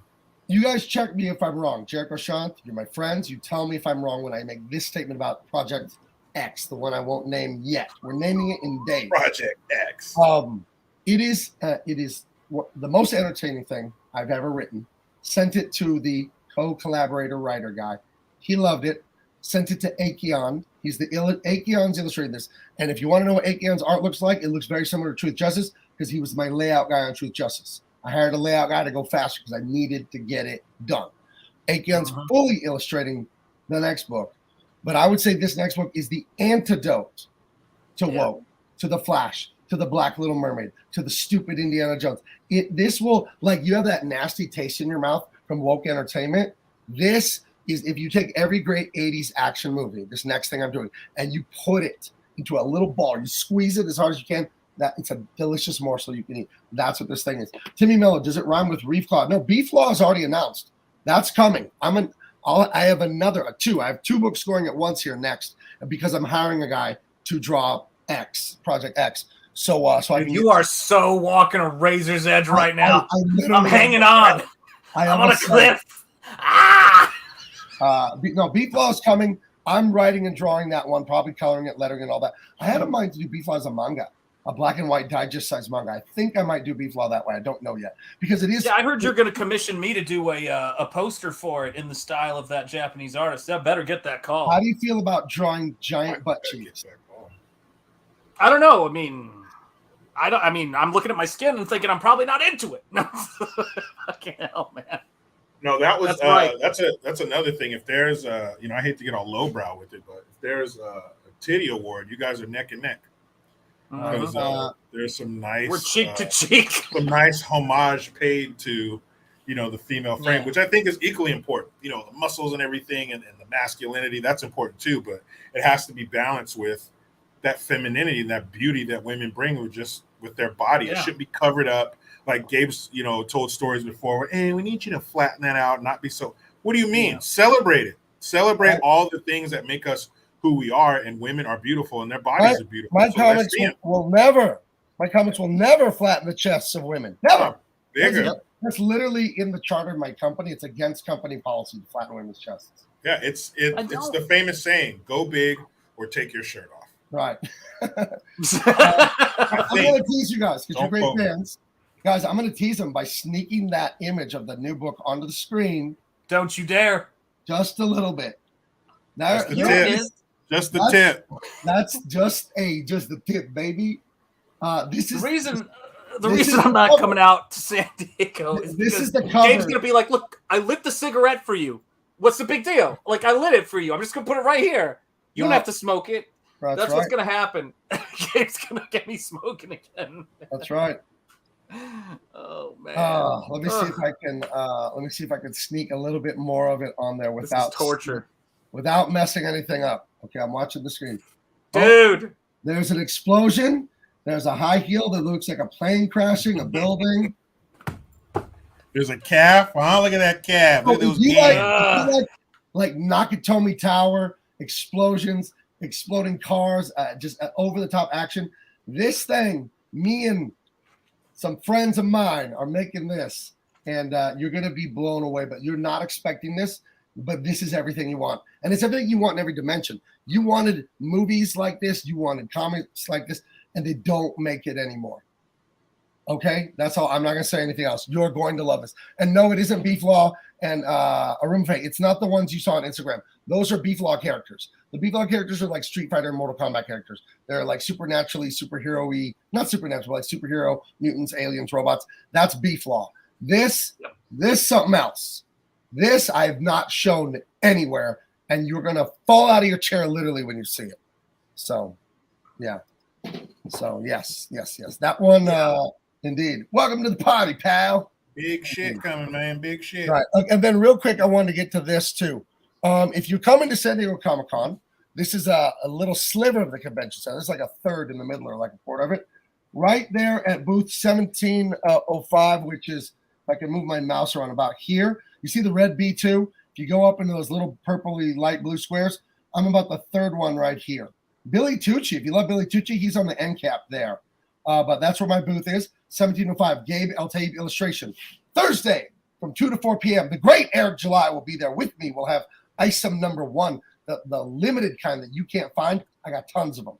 So if you're out San Diego Comic-Con, you can meet Eric July Thursday the 20th from 2 to 4 p.m. and on Friday from 10 a.m. to noon. Jericho will be there Friday and Saturday somewhat, right, Jericho? Yes. And then Dean Cain will be there Friday at my booth. I don't have a time for that yet confirmed, but we do have our get-together at night, Dean, Jericho, and I. Let me show you the commercial for that, and then we'll get back to hilarity, and I'll get some water. So I hope all of that was great for you guys. Is there anything else I was going to show in here? What else was there? Oh, I loved that page. I didn't show you guys that page. The T-shirts. Guys, I folded hundreds of T-shirts and mailed them all over the world. This was my truck. This is just one of like 7 loads I took to the post office like this. Insane. Damn. And what else do I have? Oh, this was more pages of Truth Justice. And I think this was this morning. I posted this. Just like that, every order of Truth Justice American Way has been fulfilled. And I thank my wife, my daughter, my son, Jericho Shunt, Grant Stinchfield, Dean Cain, and the Babylon Bee were all huge supporters of me. So done and done, as they say. Done and done. It's a great company to be in. All right. So I'm going to play this. I'm going to grab some water. Then we'll get back to goofing off. All right. Let's see. You know I like a good goof. Or I'm not going to play it. Oh, I got to remove that. Sorry. That was anticlimactic. Oh, because I replaced the file and I replaced the file name. Okay, be picky, computer. Gee. Okay, let's see. Okay, I'll play this real quick. Hey, Dean Cain here.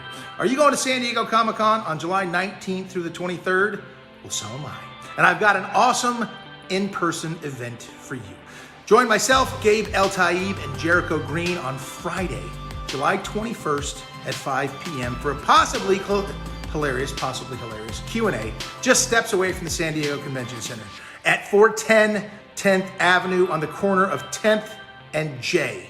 We'll talk pop culture, movies, probably a little tiny bit about my time as Superman, and maybe have a couple big surprises for you.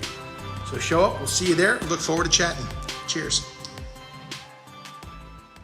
Well, gentlemen, if you'll excuse me, I need to refill my water. I'll be right back. So have fun. There you go. I mean, you know, all else fails, you get to hang out with Dean Cain for an hour.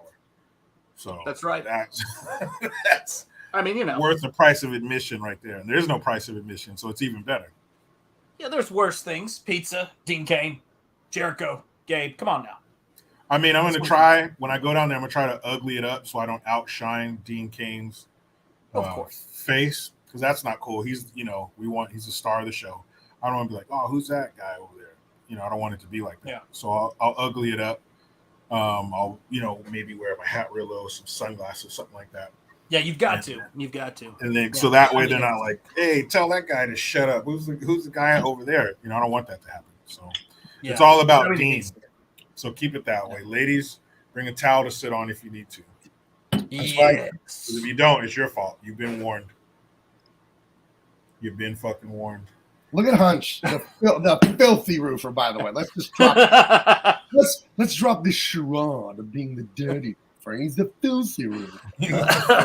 Oh my god. Totally filthy roofer. That is a lot of loads, man. I mean, That is is a lot. there any other kind of roofer? That's like back when you're a teenager. You know, you cranking out 4 or 5 times a day like a maniac.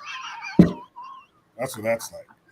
Those days are gone, right, fellas? Those days are You gone. keep playing with that thing, you're gonna pull it off, Jericho. That's a lie, because that thing should have came off, right? That is true. That is true. Because I was a tugging. If those things could come off, they would. It would have came off. Trust Yeah. me. That's right. So, Well, you know what came they off. say. I mean, that was about the person who says the newlyweds, they get married and they on their honeymoon. He goes, she's like, I feel like we should have a code for like if you want to do something versus if you don't want to do something. He's like, it's fine. It's this simple. If you don't want, or if you want to do something, just tug it once. And if you don't want to do something, just tug it 1,000 times. there you go. I didn't want to do it then. That's the key. That's the key. Because man, oh man, and there's no talk that can prepare you for the ferocity that you're gonna attack it with. I'm just seeing this. If you ever see Jericho at his angriest on his stream, that's the face he was making. He's like, ah! I mean, All right. You It's know? just you and me now. just you and me, punk. Yeah. Yeah, man, it was, Yeah. you know, I know what you're thinking, punk. Did he hug it 4 times or 5 times? 6. Yeah. Did you see? Yeah. Did you see Yeah, the man, scene in it's- Taken where he's got the guy in the jumper cables? I'm I'm gonna pull It's out out of control. Super Green says he could have pulled the leg off a horse at his peak. So. Yeah, True. man. When you discover that, that feeling, Yeah. you're not in control. It's on cruise control. Your brain is sleeping in the back because it's no longer in charge. You got this feisty little guy who you don't have too much experience with. He's just been there for waste removal for most of your life, and now he's in control. And It's like when he's a wild fucking dude. when Bane tells his crime partner, "Do you feel like you're in charge?" It only appears that way. Right. Like that Yeah, thing is that's fucking, right. it's like Yosemite Sam, it's rootin' tootin'. Yeah. Let's go. What the fuck's going on today, man? Nobody asked who I was until I tugged it 5 times. Dude, it's just out of fucking control. Mhm. Oh, And there's nothing you can do about it. I have it under control. There's Complete. nothing you can do about it. This Nothing thing. you can do.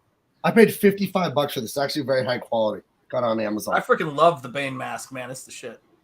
Ugh. Great. It's the greatest. Yeah, and that's a different Bane from the not Batman Forever, Batman and Robin. Oy. Yeah. I never That saw Bane. that. We need to see. Is that worse than No Holds Barred? Because I think it is. No, No way. Really? Not even close. Nice to meet you. No, Batman and Robin. No, hell no. We gotta do it because Arnie is Mr. Freeze.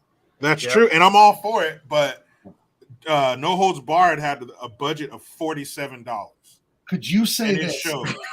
Could you say this in your best Arnold? Why did the dinosaurs go extinct? The Ice Age. Oh, Come on. That is one of the worst fucking lines. Why did the dinosaurs go extinct? The Ice Age. That movie is chopped. That should have been the trailer for the movie's Ice Age. They should just had him cut the screen. The Ice Age. Chill. That was probably at the zenith of coming to Taco Bell and get your Batman. Like that movie had it was everywhere. The previews. Mr. Arctic Blast Taco Bell slushy. It was.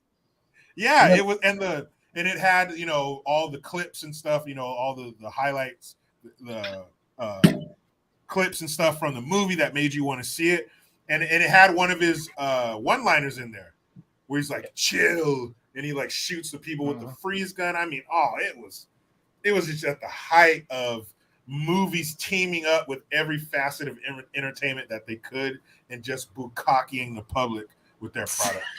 And we were right there just like, I was I've been reading comics since I was 12.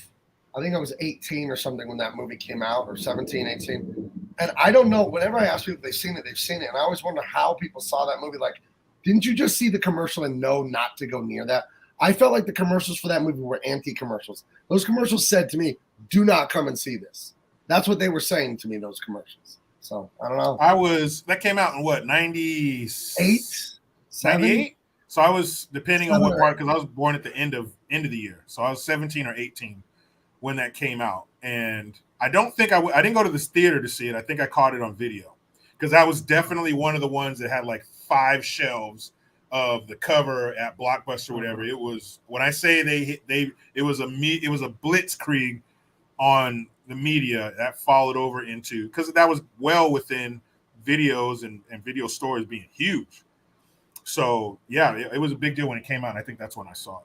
I remember going to Blockbuster in the 90s. Kids today have no idea how much fun that was. No idea whatsoever. It was an event. My two favorite things in the 90s. Blockbuster, robbing a bank. It could go either way.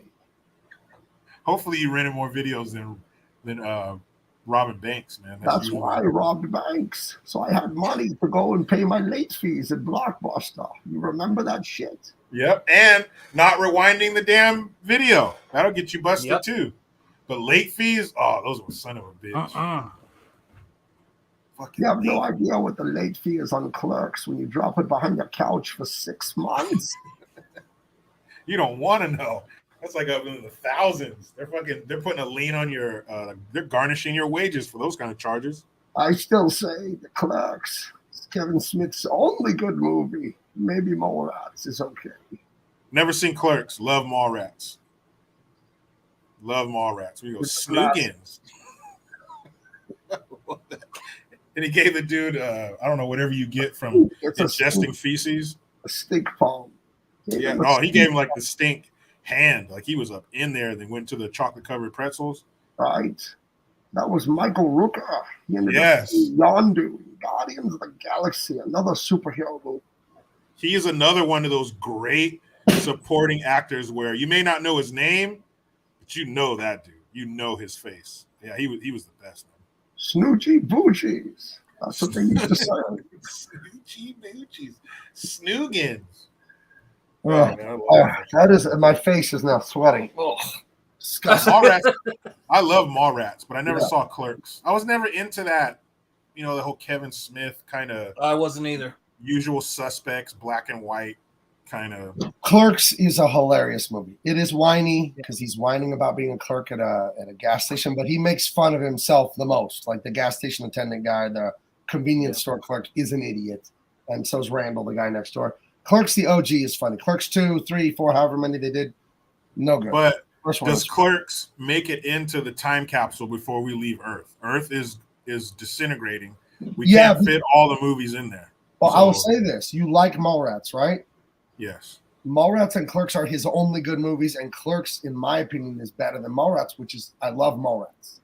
You know, I do. So, But Gabe, does it make it into the capsule? To if escape one of Earth? his does, it's the one I'm taking. If I can only take one of his, I'm taking it before I take Mallrats. So I'll No. say yes. I'll say yes. No. I'm telling you. No. That's a firm no coming from Rhode Island. Then. No, it's a firm fucking no, and I'll tell you why, man. Because he has destroyed himself, and it has changed the way that I look at all of his movies. Do you know what I mean? Like, let's be real, right? If I've got to get somebody from the 90s or the 2000s, and I've seen Mallrats, I appreciate the concept. It's fine. But this is the issue for me. Everybody started thinking they were Quentin Tarantino and going on those tangents. And that's the thing that drives me crazy. If I've got to pick, Pulp Fiction can go in. But I don't know, man. Or Reservoir Dogs, even, for God's sake. Those are both great. Yeah. I go Pulp Fiction over Reservoir Dogs. Yep, me too. Definitely. Hold on. Why haven't we done those movies, by the way? Real quick from Timmy Mello. I don't know. Blockbuster didn't care who I was until I returned my video date. But by then I was already a man with the, I can't see you behind you. And the fine was binding. I love that, dude. What a lovely singing voice. Fucking ridiculous. I was wondering what would break first. Your spine or your crank from pulling on it too much. Your spine or your Johnson? Oh no, that definitely your Johnson is stronger than your spine because Yeah, that thing was put under some extreme pressure and held up just it fine. is. Yeah. Held up just fine. Yeah, there's a lot of good actors in Mallrats. Claire Yeah. Forlani, Joey Lauren Adams. She's kind of like she's made it. I think what was she the romantic interest in Big Daddy? Obviously Mallrats. Like she got in some pretty iconic films. Yeah. But yeah, I don't think even Mallrats is making it into the time capsule. Like, I could do without Mallrats, but there's some comedies, man. You guys ever see Grandma's Boy? I did. I told you guys before, I'm not a big comedy fan because they're too dirty. You know, they're funny. That's definitely a dirty one, but that shit is fucking hilarious. I just, you know me. I don't like filth and comedies. They're hilarious, but they're too dirty. That's why I don't watch them. So Adios, turd nuggets. like stuff like okay, I'll admit it's like when he's in the bathroom with the Laura Croft action figure. Oh yeah, That's that was hilarious. But that's so filthy, dude. That's so dirty, that joke. But it's not like that's the only comedy that they were capable of. I know. Yes, I know, it was lowbrow, it was sophomoric, but it was. I was just raised not to watch that kind of stuff. So I'm just not. I don't watch it as an adult. I try not to watch stuff like that. But hey, everybody enjoy. Please watch. I won't stop you. So it was a good one. But yeah, there's so many. That's another good thing about the show that we do. It's a bottomless pit. We haven't even scratched the surface of so many great movies out there. Not even just great movies, but great movie franchises. Because there are some franchises where they cranked out at least two great movies, like Lethal Weapon or something like that. But they shit the bed in part 3. Yeah, stuff like that, like Lethal Weapon. Is part 3 the one with Rene Russo? Yeah.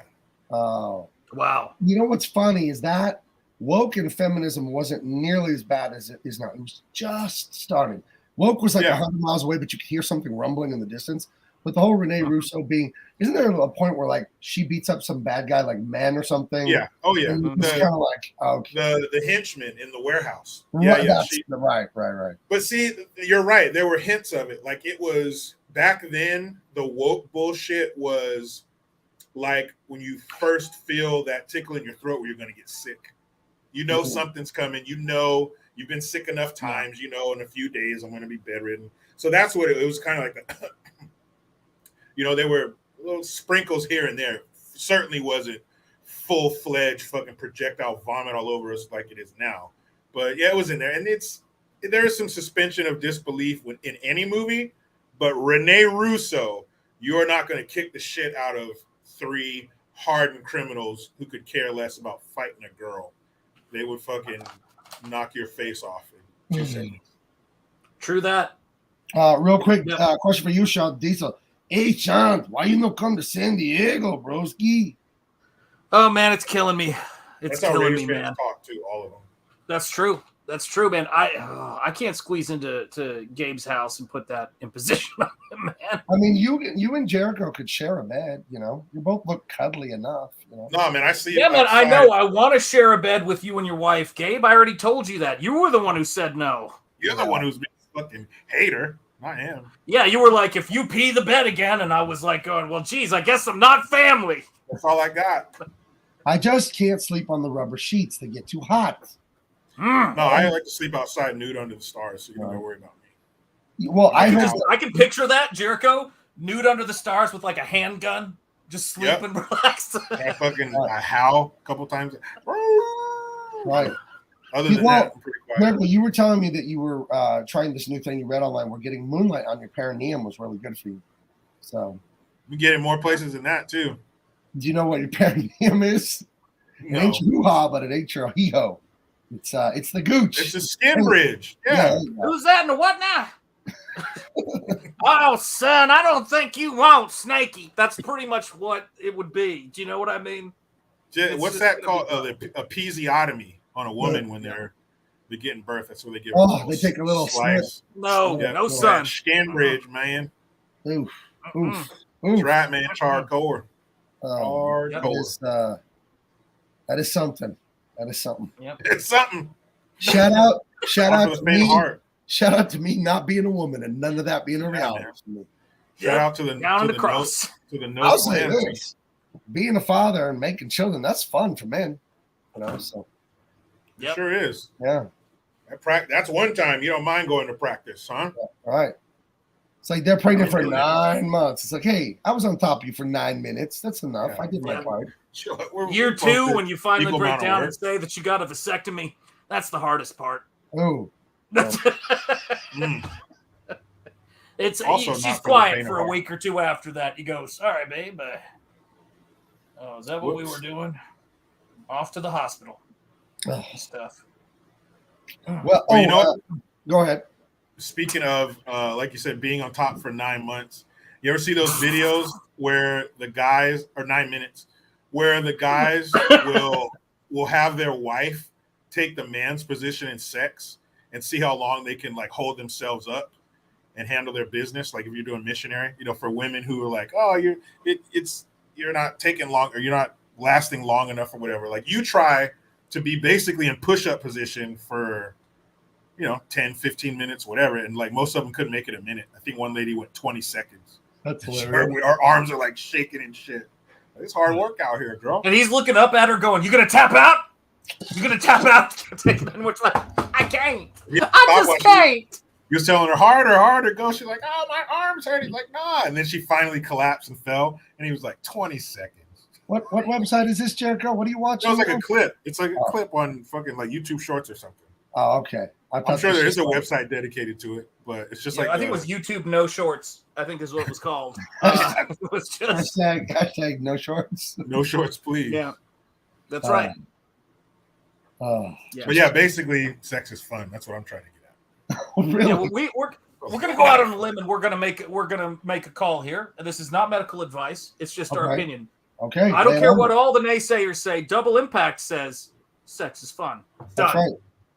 That's been the slogan around here forever. I'm surprised people aren't more familiar. Yeah. That's right. Do it as often as you can.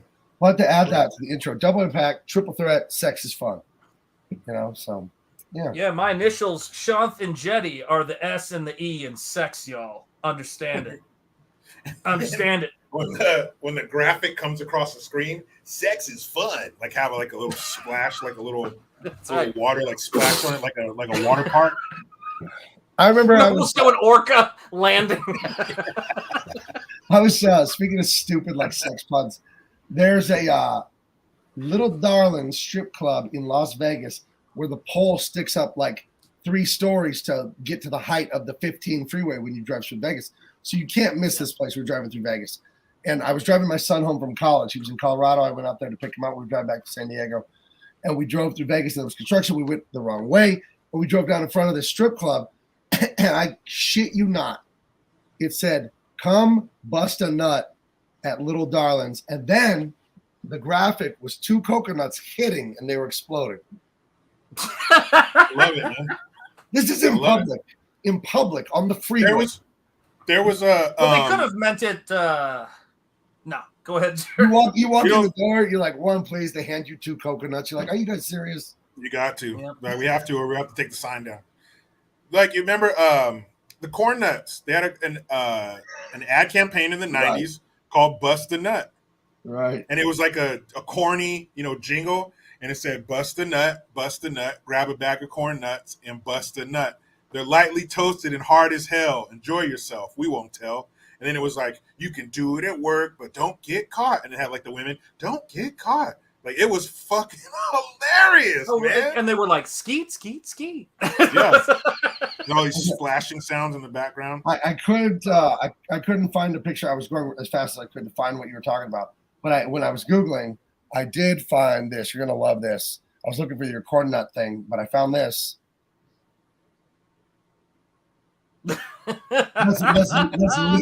That's literally from their Twitter. They're still doing it. Can we play that audio? Will we get a copyright for that? I mean, it's like a 25-year-old commercial. If you can find it, that'd be hilarious. I could definitely. If you have it, find it. Jay Jerko's like, I have it on my bookmarks. He's like, it's my ringtone, dude. What do you think this is? Yeah. Give me 5 seconds. I'll find it. But they played it on the radio. It was a radio commercial.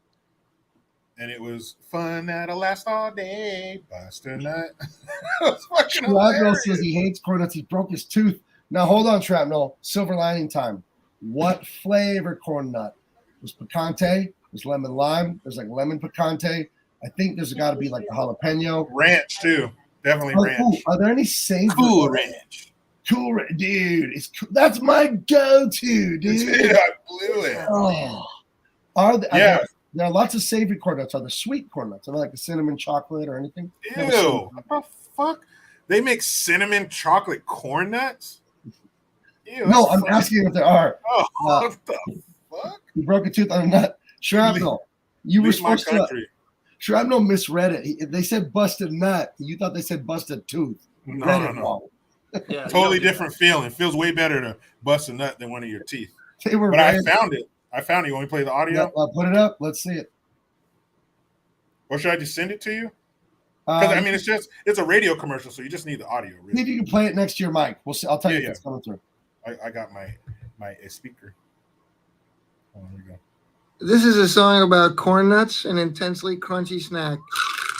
It's not about anything else. Go to your room and lock the door, because when you try it once, you want to try it some more. Size doesn't matter, and that's a fact. It might be small, but it's a big impact. Bust a nut. Grab a bag of corn nuts and bust a nut. They're lightly toasted and hard as hell. Enjoy yourself, we won't tell. Everybody does it, they like it a lot.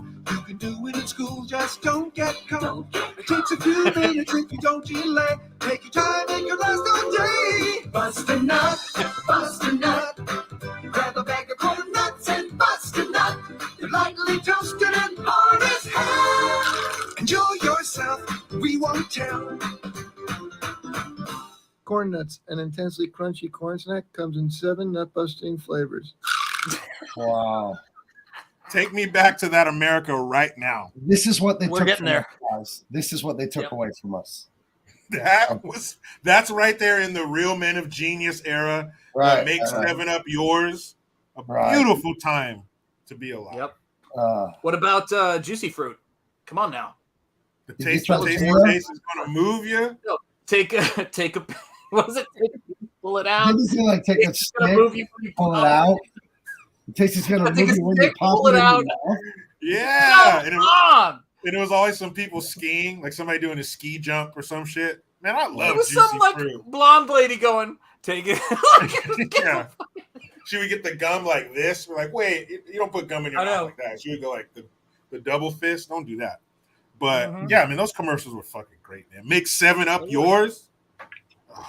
But now everybody's a bunch of damn vaginas and everybody's offended. And see, their version of the world is void of fun and excitement and entertainment. Right. There's no fun in their world. Fuck that, man. That was a great commercial. I'm gonna put that on my playlist. That's right. Chapman says, "Oh, yeah, old enough to break your tooth on a corn nut. That's for sure, buddy." Yeah. I broke My teeth are corn nuts. I broke a molar eating a pecan sandy because it had a pecan shell in the cookie. Ooh. So my molar shattered, and I had to get a root canal and get an onlay put or a crown or whatever. But here's the question, Gabe. Did you finish the cookies? I finished the whole bag out of spite. That's a man for you. Who do you think you're messing with? That's a man for you right there. I mean, it's all right. It's all right. But I'm going to tell you these this damn right now, cookies. man. Nobody's broken who I was until I finished the cookies. Well, here's my real question, right? When you lose a tooth eating corn nuts, are you man enough to finish the tooth? Because I finished the tooth. That's how serious I am. I can eat that one too. Now that's what I call dedication to one's craft. Because they're about the same, I don't know, hardness or whatever, a tooth and a fucking corn nut. That's right. You catch that corn nut in the wrong angle, it's over, man. I popped out, I messed up one of my, because I had this tooth right here, I was born without it. So there's a space right here. So this little fake one right here, I bit down on a piece of bacon and it was 6 o'clock instead of 9:15. And that shit went Change your life. Popped right out. That's the worst time for bacon. 6 o'clock. I lost an uncle that way. At 6 o'clock. Every night at 6 o'clock is tough for you. Because that's how you fucking lost them. That's the time you lost them. That's fucked up. Yep. I don't think bacon's ever killed anybody. And if so, I don't want to know about it. That's if right. it did, they were weak. Yeah, if you let bacon kill you, we didn't need you in the first place. That's right. Remember going to the boardwalk and tried chocolate-covered bacon. And now to the food portion. That was fucking good. Is that good? I've never had chocolate covered bacon. It is, but it's one of those things where I've tried it. It's good, but you're not going to like, oh, man, next week I'm buying me some. Oh, I did have chocolate bacon once. My daughter asked me when she was like 3 or 4 years old, we were talking about health and food and all that. And she asked me what was the unhealthiest thing I could think of. Now, this is only like 2002 before this stuff got trendy at every state fair. I said, deep fried bacon with chocolate. So we got some bacon. Let's go get some. We baked it in the oven. Then we got tempura batter. And we like somehow got like little Hershey's bars, put them on the bacon, put it in the tempura, and deep fried it. Wasn't bad. We call them bacon bombs. So yeah, that sounds great, but that's not something where you're going to make it a once a week thing where you're, choking down deep fried bacon. But it is good. Like it's one of those novelty things. Twice a week. Twice. At least. Hey, there's 2 days on the weekend for a reason. Hey, peace out. Thanks for being here. Yeah, thanks a lot. Hey, real quick, speaking of food, it's always the food portion of the show. Always. We've spoken about this before, but I think I've changed my favorite breakfast, guys. This is big news. My favorite breakfast was homemade biscuits, homemade gravy with sausage, and then the tater tots. But now I think my favorite breakfast is pancakes and bacon and eggs. My wife makes like insane pancakes now. I don't know what's going on. And I'm putting like a half a stick of butter on 2 pancakes. Out of control. But are you had me at butter? Where are you with your breakfast? What is your favorite breakfast again? I forgot. Mine? Wait, who are you asking? Me? I'm pointing at the camera. Either one. I think my favorite breakfast would have to be bacon, eggs, and hash browns, but not like the shredded hash browns, like the McDonald's type hash browns. Oh, that style of hash brown. Yeah, a little patty of fried potatoes, bro. Yeah, a little toast and beans, brev.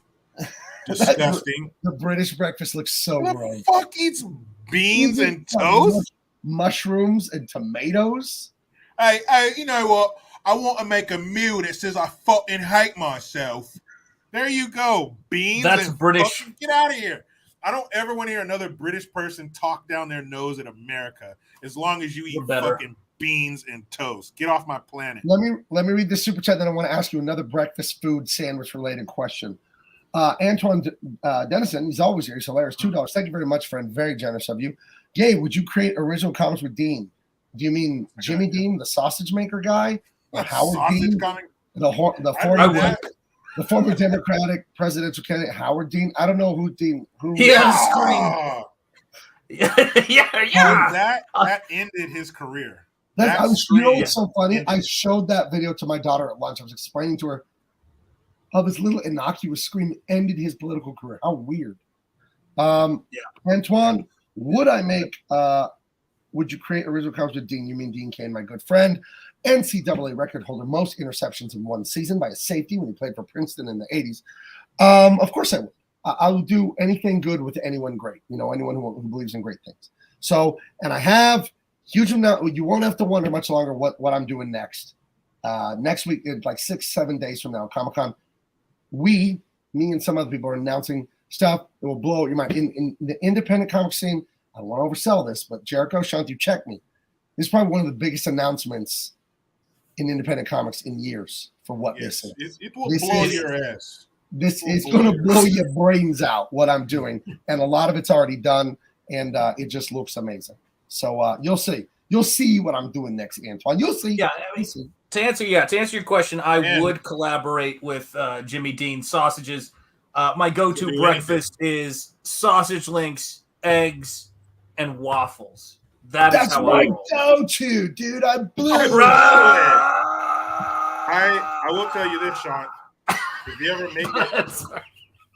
make it out this way, and you are fortunate enough to be at my breakfast table, I have a waffle recipe, and I have a good waffle maker. I bought a good waffle maker, not no shit. And it's a yeast waffle, so it calls for a pack of yeast, so you got that tang in it. Man, it is fucked up. But yeah, I'll definitely bust that out. But to finish my favorite breakfast, it would have to be over medium or over easy eggs. Not that sunny side up snot shit. I hate that. Right. Over easy eggs, or I'll go over medium. Okay. Over medium with that little crust, on the egg, a little crunchy edge there. Oh man, with the hash browns and the bacon. To celebrate. Take me now. I took the last huge load I dropped at the post office this morning. Truth Justice comment. Like how I constructed that. Yeah, I was like, wait a minute. I dropped this huge load this morning at the post office. Dropped the fucking right on the side. I had this huge load I had to drop, so I went into the alley behind the post office. Right, I backed my truck. The mail they drown.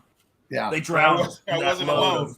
But no, really, a little victory celebration for me after I dropped off the final Truth Justice comics to the amazing backers.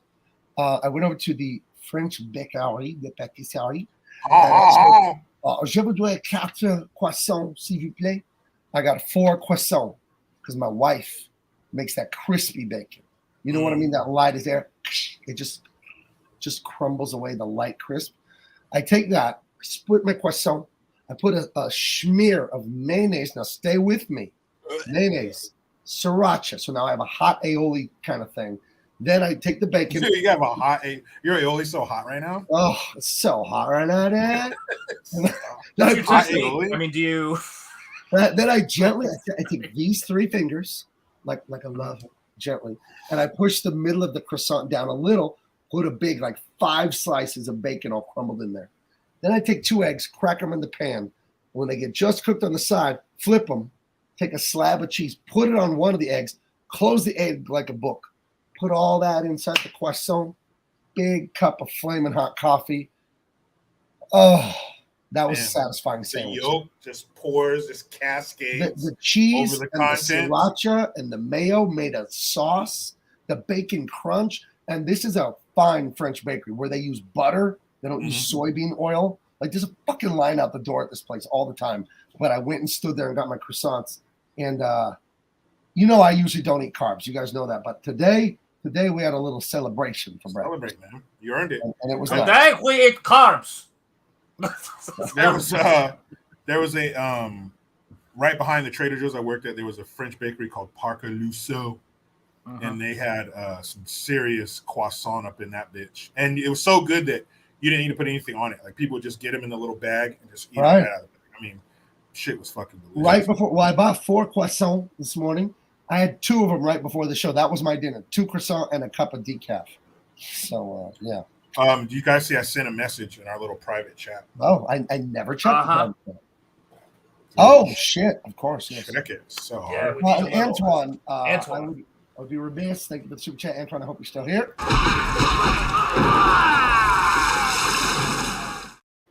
Just because I blew it, dude, you'll get another video. Shake, shake, shake. Shake, shake, shake. Shake your booty. Shake your booty. There you go. that's thanks to Minnie with her Belgian butt obsession.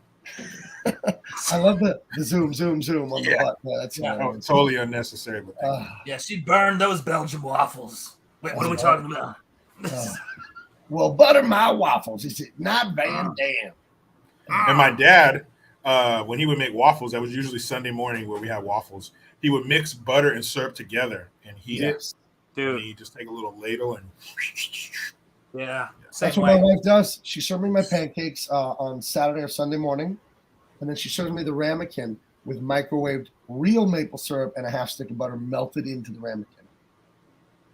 She's amazing. She's amazing, guys. And she's all Dude, I'm telling you. They're I don't know locking if you guys down. ever do this. You crumble up a little bit of waffle, just a touch of waffle, right? All right. Then give yourself like a dollop of maple syrup, and then pour that on the stick of butter. Now you're fucking thinking. I like that. I am that way with the butter and the cream cheese. I'll put about a half of a pack of cream cheese on one bagel. You know, like it's got to all be. Oh yeah, there's a guy on Instagram. He called it the Shmee.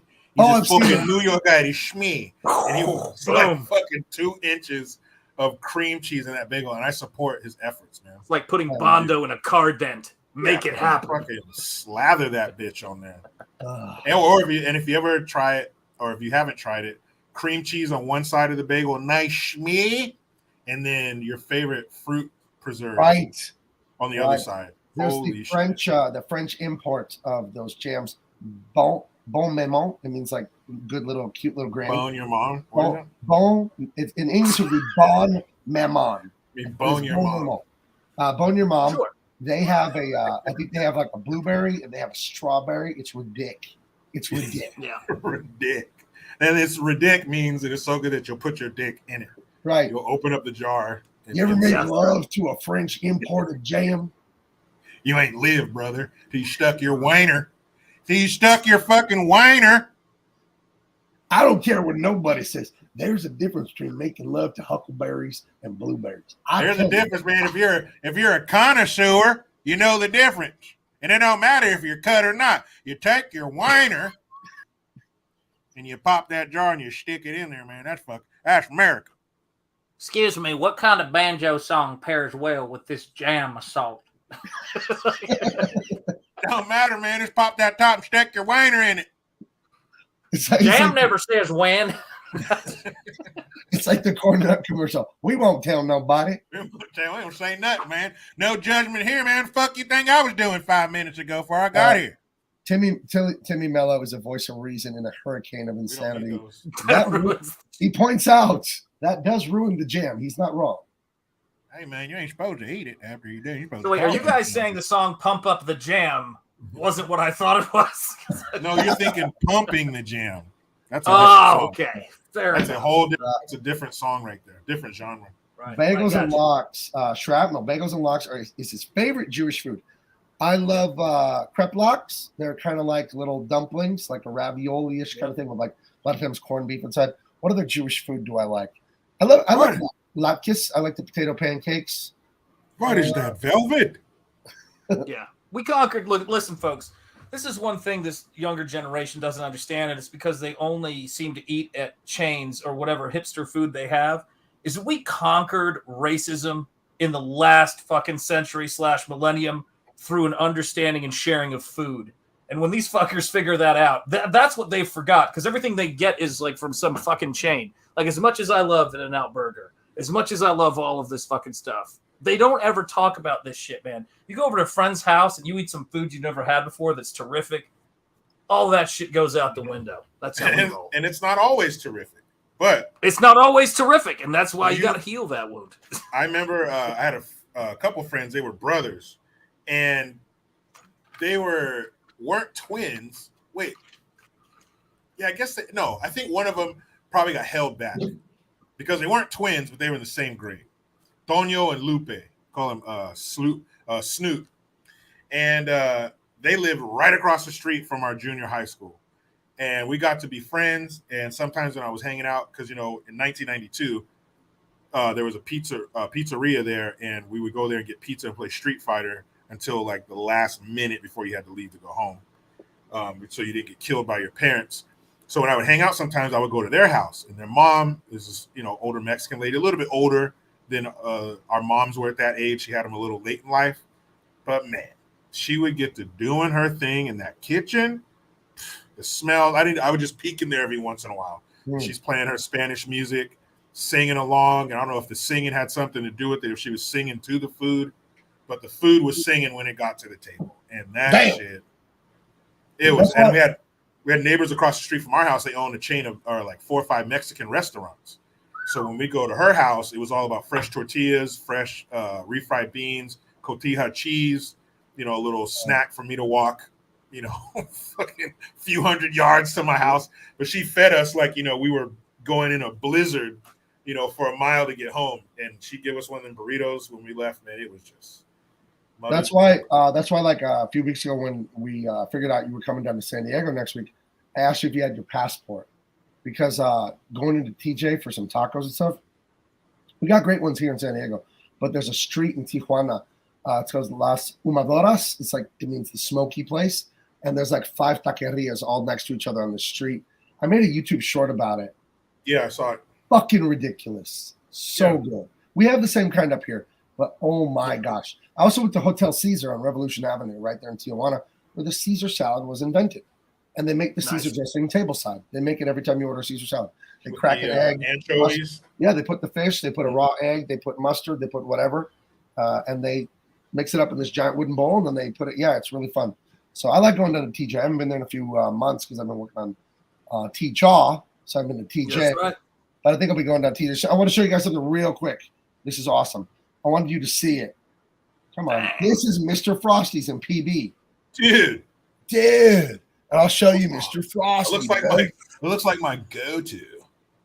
But here's Mr. Frosty. He's the dude on the right with the long dreads, bro. Yeah. And he usually has the red, green, and yellow Rastafarian like beanie thing. Are his eyes open, dude? I can't even tell. I don't know, dude. He's pretty fucking high right now. Dude, he's so ripped, dude. Mr. Frosty's is so good. It's so like it's a community favorite. Everyone loves Mr. Frosty's. There's always a big ass line. Looks like it. Look at a little bit of everybody there too. I get those kind, that waxy chocolate they coat them with, or I'll get a big milkshake just filled with crushed up Heath bars with Snickers in it. Real diet food. Yeah, that sounds good. That sounds real good. I also had this other friend who lived a little further away down the road, and her mom, there was an Italian family. So it was, oh, the poop and the pop, you hungry? Come here, eat it, the fuck. I was like, oh man, you got to wear sweatpants at her house. You have to, because you were just gonna be fucking, just semolina flour to the fucking gills. Gills. Oh. All right, we've been going for a while. We'll wait for Shunt to come back, but are you excited for Comic-Con? Are you ready to be here? Yeah, man. Hell yeah, I'm ready. For multiple reasons. But I'm looking forward to that. But, okay, you don't need to say it on the air, but you have not sent me your flight info yet, so I can't pick you up. Okay. Yeah, send it. Well, you might not have to. My aunt works for a rental car, so she might look at it. You're going to rent a vehicle because I know you're going to be there until till the evening. Right, but my daughter's not going to Comic-Con because of Big Baby, so she can pick you up or something. But if you got to rent a car, get a rent a car. That's fine. I won't give away my location or my home, but there's plenty of parking. Hold on, I gotta go. I gotta take down a post then because I Googled. Yeah, I'm gonna be. That's why I'm gonna have my tent city friends be in your driveway. I posted your address. That's right. We're gonna hook into your electrical. Sorry about that. Didn't know you didn't want that public, bro. But yeah, I'll get it to you. I'll get with my Don't PR miss rep, it, guys. my PR rep. It's gonna be great. Yeah. Shant, has anyone backed Nosferatu since we showed it? Let me check. Let me see. Anyone in the chat? Did you guys check out Nosferatu at least? Would it be crazy? We're still holding at the same number, folks. All right. Well, I'll tell you guys in the chat this. Would it be crazy to just click the link and check it out? Check out Nosferatu. It's an amazing book. And then when you see when you see it, you're gonna want it. You know, it's awesome. If you've already backed it, by the way, let me say this too. Thank you guys, every one of you in the chat who's already backed the book, and I know there's a lot of you guys. We really appreciate it. I thank God every day for you guys and for my brothers up there for making this awesome. So thank you guys. Welcome. Yeah, for sure. I've definitely backed it. I can't wait. Hell yeah, man. Did you? I don't know if you got in late with mine, Jericho. Did you back mine, or do I need to just send you some? No, I backed yours. I backed them both. I didn't know, because when you print on stamps.com, you'll say, "Oh, these 300 people bought the truth cover. These 300 people bought the justice cover." You know what I mean? So you do it in batches, and the printer just spits out labels. I don't read them all. I don't remember which one I picked. All right, but I definitely did. And you have the shirts I sent, right? I do. My wife uses one as a night shirt. You are not to make love to your wife in one of my shirts, Jericho. Sorry, man. Too late? Now, hold on. We can still save this. Which shirt was it? Oh, it was the Made in America and Proud. Let me say this right now. Okay. If I see one of those effing videos about women trying to be on top as long as they can, and I see that shirt, you're in trouble, mister. Right. You are absolutely in trouble. There, I said it. You won't see that shirt. I'm still married. Weapon X says you're going to rent a Tesla. Is this true, Jericho? Oh, hell no.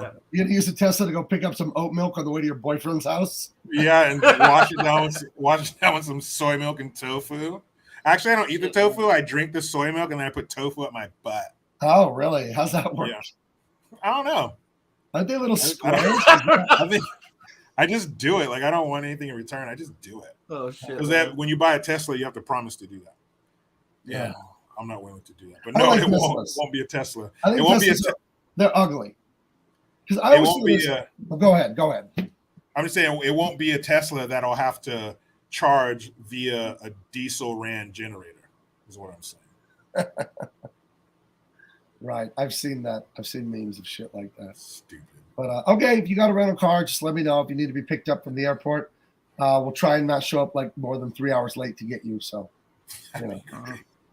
I'll just get back on the plane and go back on. Fuck this. But no, I'll give you all my itinerary. For sure. All right. So you'll have like the car pickup guy, but facing the other direction. Fuck that shit. They're late. Get up in there. If you're reading this, I'm already gone. Do you get bottom surgery with the Tesla, Jericho?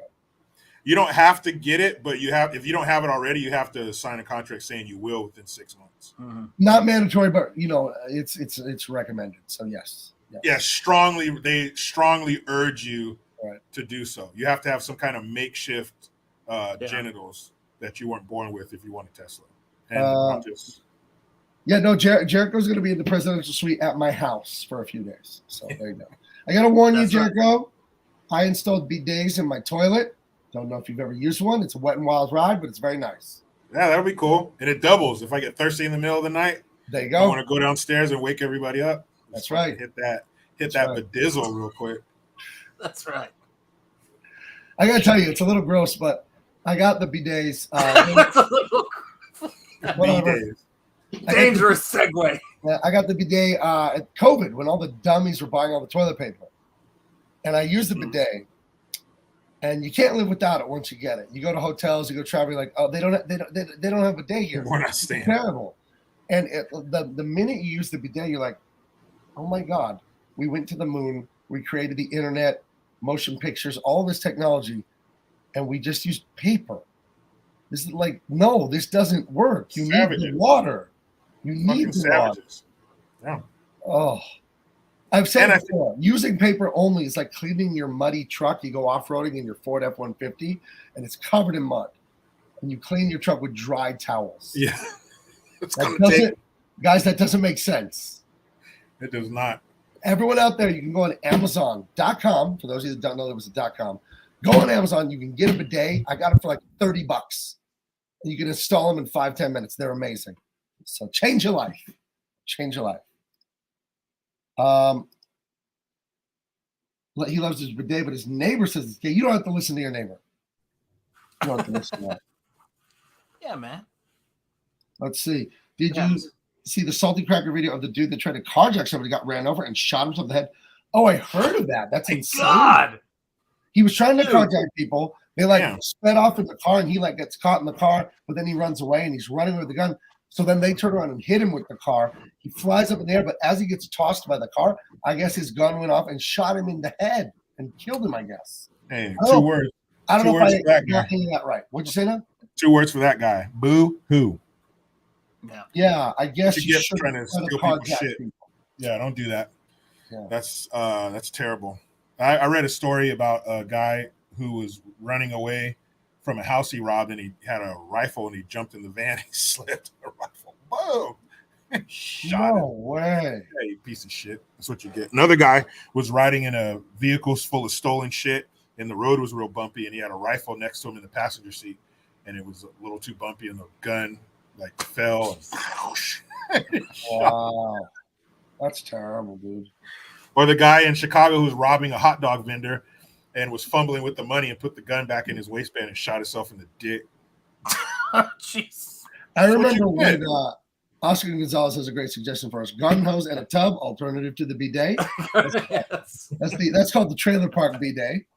Yeah, a little messier, but he gets the job done. I remember when Pro Bowler and I think Hall of Famer, Super Bowl 50 champion, Denver Broncos cornerback Aqib Talib, was having a very late night with his friends back in Dallas or Houston or wherever he's from in Texas, and somebody shot him in the lower leg.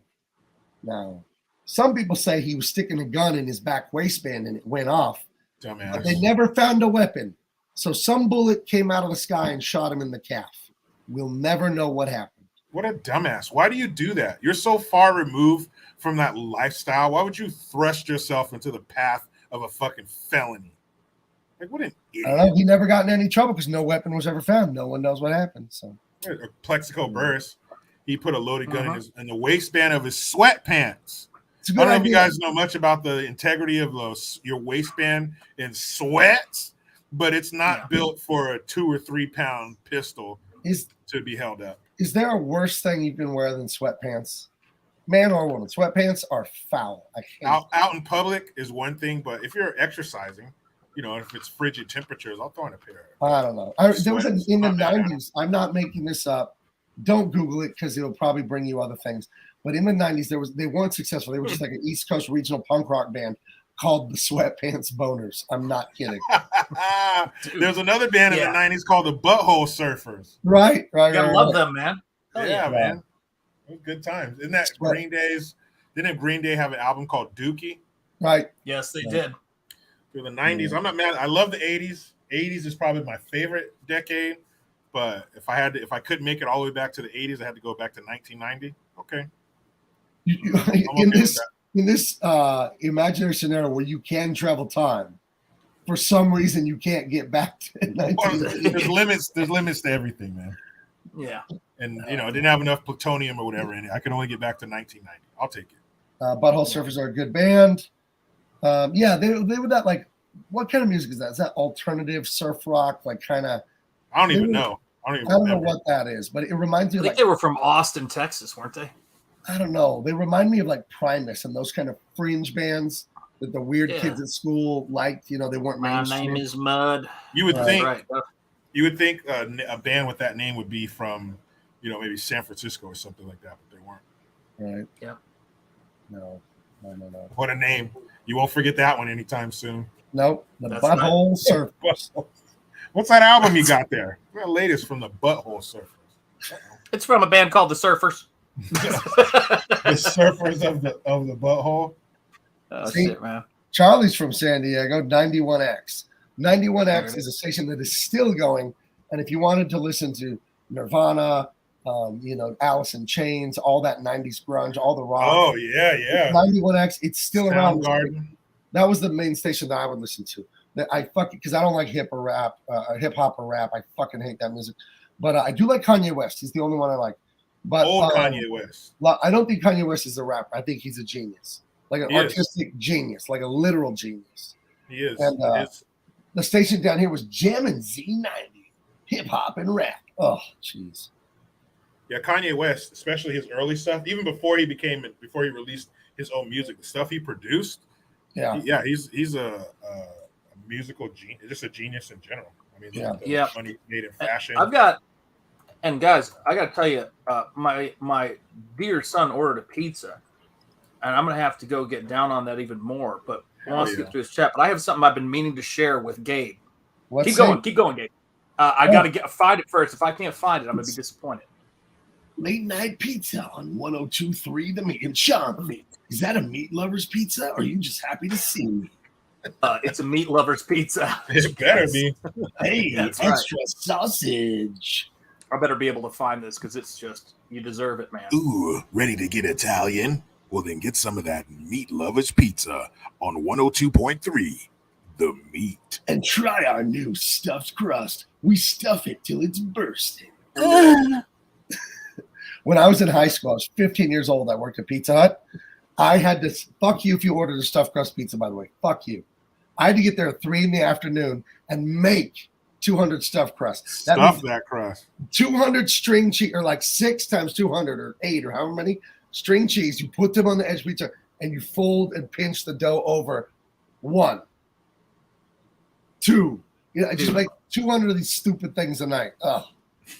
So fuck you if you ordered a fucking stuffed crust pizza between the years 95, 96, and Rancho Bonatos, carry out only on Via Tezon in San Diego, California. Manager, not kidding, Marty Middlebrook was my manager. You fucking prick, yeah.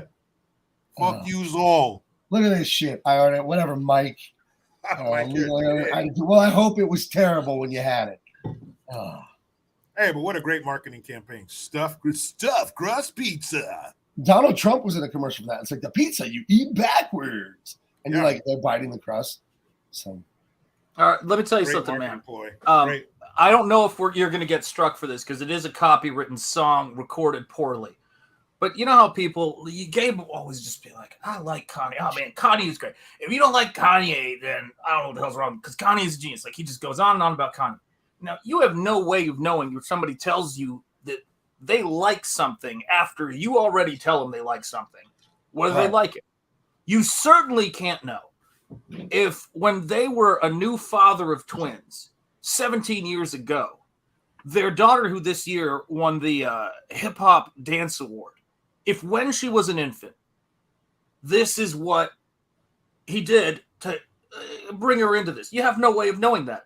But I want to make sure that I share this with the fine folks of the chat. I don't know if this is going to work because every time I, share stuff, you never know. We'll keep it short. We won't get whacked by the people. You won't get. I don't think you're gonna get whacked by this, but you never know. But let's see if this works here. I think we're almost there. Okay, I'm gonna go to here. Hold on, Legal Alien just remind me of the double deckeroni. Fuck that thing. It was a thin crust, cheese, pepperoni, and then like another thin crust, cheese and pepperoni. Oh, jeez. See if I can do this. Present a video. Let's see if this works here. I quit Pizza Hut. I walked out on them one night. I finally quit. I hated the boss, Eric, the jerk, and they still owe me $39 for my last check. Here we go. You ain't gonna top this.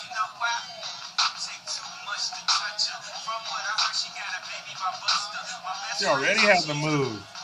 Damn.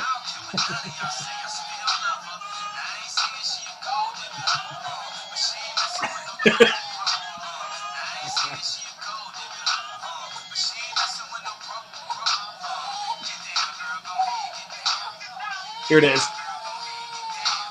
Most babies aren't even walking by then. You can hear her twin brother screaming. Somebody's not having a good time. That's right. That's two. So there you go, Gabe. Never forget that your boy Sean. Did you guys hear that? Oh, you didn't. Maybe it's the power trying to come back on. Guys, Sean, No, I'm not. Listen, I'm even wearing this. We're not supposed to. Listen, I'm going to get out of here for a minute. You guys hold them off, okay? I got to figure this out. We will. Yeah. Big Baby is always listening. And Big Baby does not like. Oh, this is dangerous, man. I really liked Gabe. So where are you going to stay when you come to San Diego? Because apparently. Yeah. She doesn't like adorable baby competition. That's right. This is over. I want you to tell me right now. Who in the heck was that baby? Because I am the only baby around here. It was just a tiny baby, big baby. I do declare. Oh, I know it was a tiny baby. I could fit her under my giant feet. And I am ready to smash your very, very nice home in Rhode Island, by the way, Sean.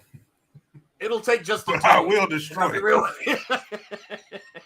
I have to say, is that a mid-century craftsman style home? God, your sense of architecture is just absolutely incredible.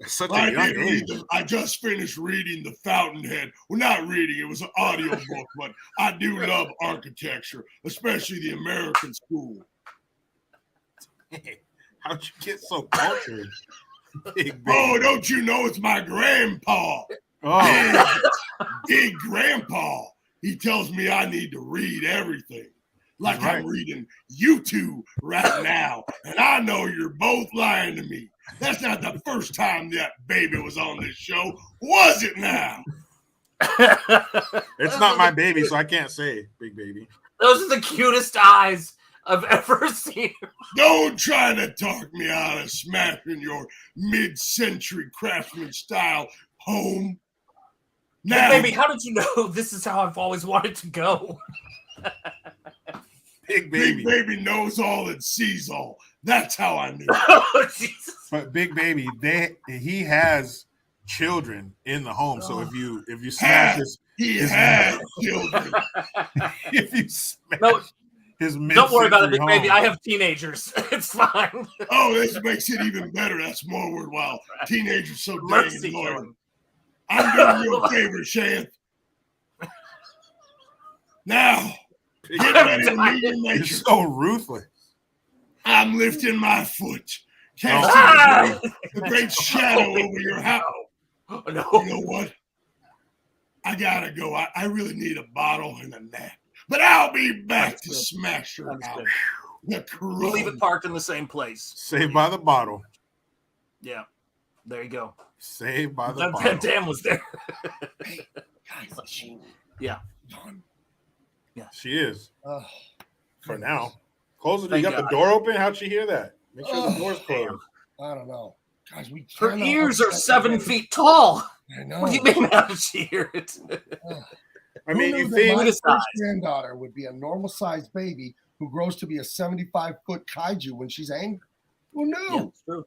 But you're so caught up in her size that you forget about her intellect and how well-read she is. I guess I should have known because I have two aunts and a grandma that are the same way. They grow to 75 feet. So I guess I could have seen this one coming. Oh, you didn't say that. Yeah. You didn't say it was hereditary. Big grandma and big auntie and the other big auntie. Yeah. So, yeah. Yeah, but still nothing like the big baby. Oh, big baby.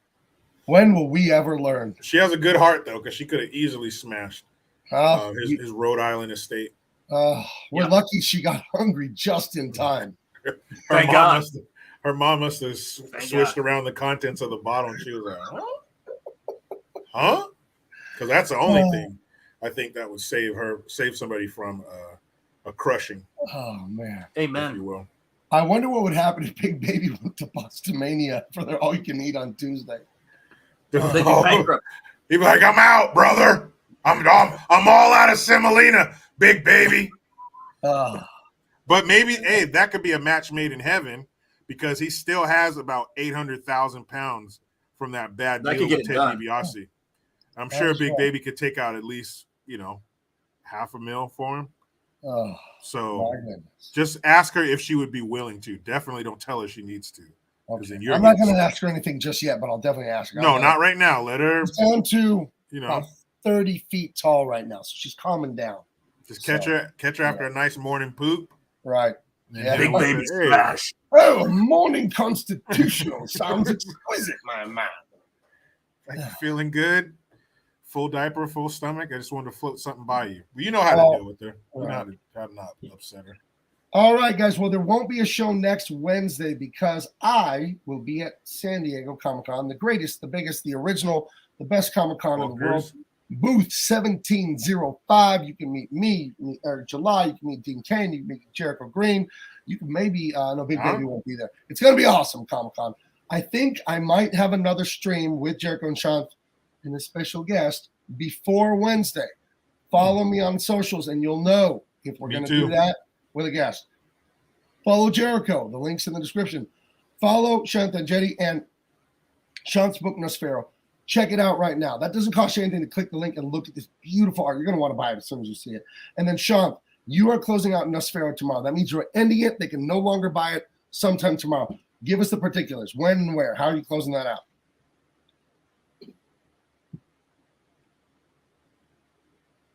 Yeah, my plan is to close out the books on at probably midnight Pacific time, because I think I'm going to do it for the West Coast time.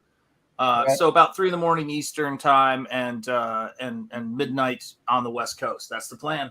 Okay. And I'll be streaming and seeing what shows I'm going to be on. Tomorrow, anybody want to have me on a show, I'm down for it. But I'm just going to be closing it out on my channel and looking forward to it, guys. Yeah. All right. Well, great. I'll come on if you want. You shoot me a link. Absolutely, dude. Yeah. So, I think that'd be good to just promote you some more and help you get a few more sales before you're done. And you can be like me. You can get your book published and get it mailed to the fans. And it feels good, man. It feels so good to have that project completely done. It feels so nice. Oh, it's great. And on to the next one, huh? It did cost $15,000 for shipping. To mail it. Yeah. That's how much it cost me to ship these books. Oh my God. It's insane. Drop your prices. Jeez. Oh. And I was talking to a friend about this today. There was an announcement from the post office. They raise their prices every year or two. Mm-hmm. They literally announced that they were raising rates on July 3rd. Do you know what day I started shipping? July 3rd. They raised them just for me. They literally raised them the day I started shipping the book. And they're the WNBA of delivery services because they're subsidized by us. By the NBA. No. Where else does the NBA put their damn money? Shit, they're subsidizing everybody. I want to get subsidized. That's right, gang. All right. Is there anything else you two wanted to plug? We're going to call it an early night. We will be back in 2 weeks for another movie review. But again, we might have a special edition show between now and next Wednesday with a special guest. We might do that. We could always do a show next Tuesday, maybe. I don't know. We'll see. Follow us on socials and you'll find out what we're up to. Social media, I'm Gabe LT, except Twitter, where I am now Big Man Comics. So right on. Hey, Nosfero. That's all I have. That's right. Right on you. Right. Let's do it. Okay, guys. Have a good night. We love you. We have a lot of fun with you. We'll talk to you later. Bye-bye. Bye.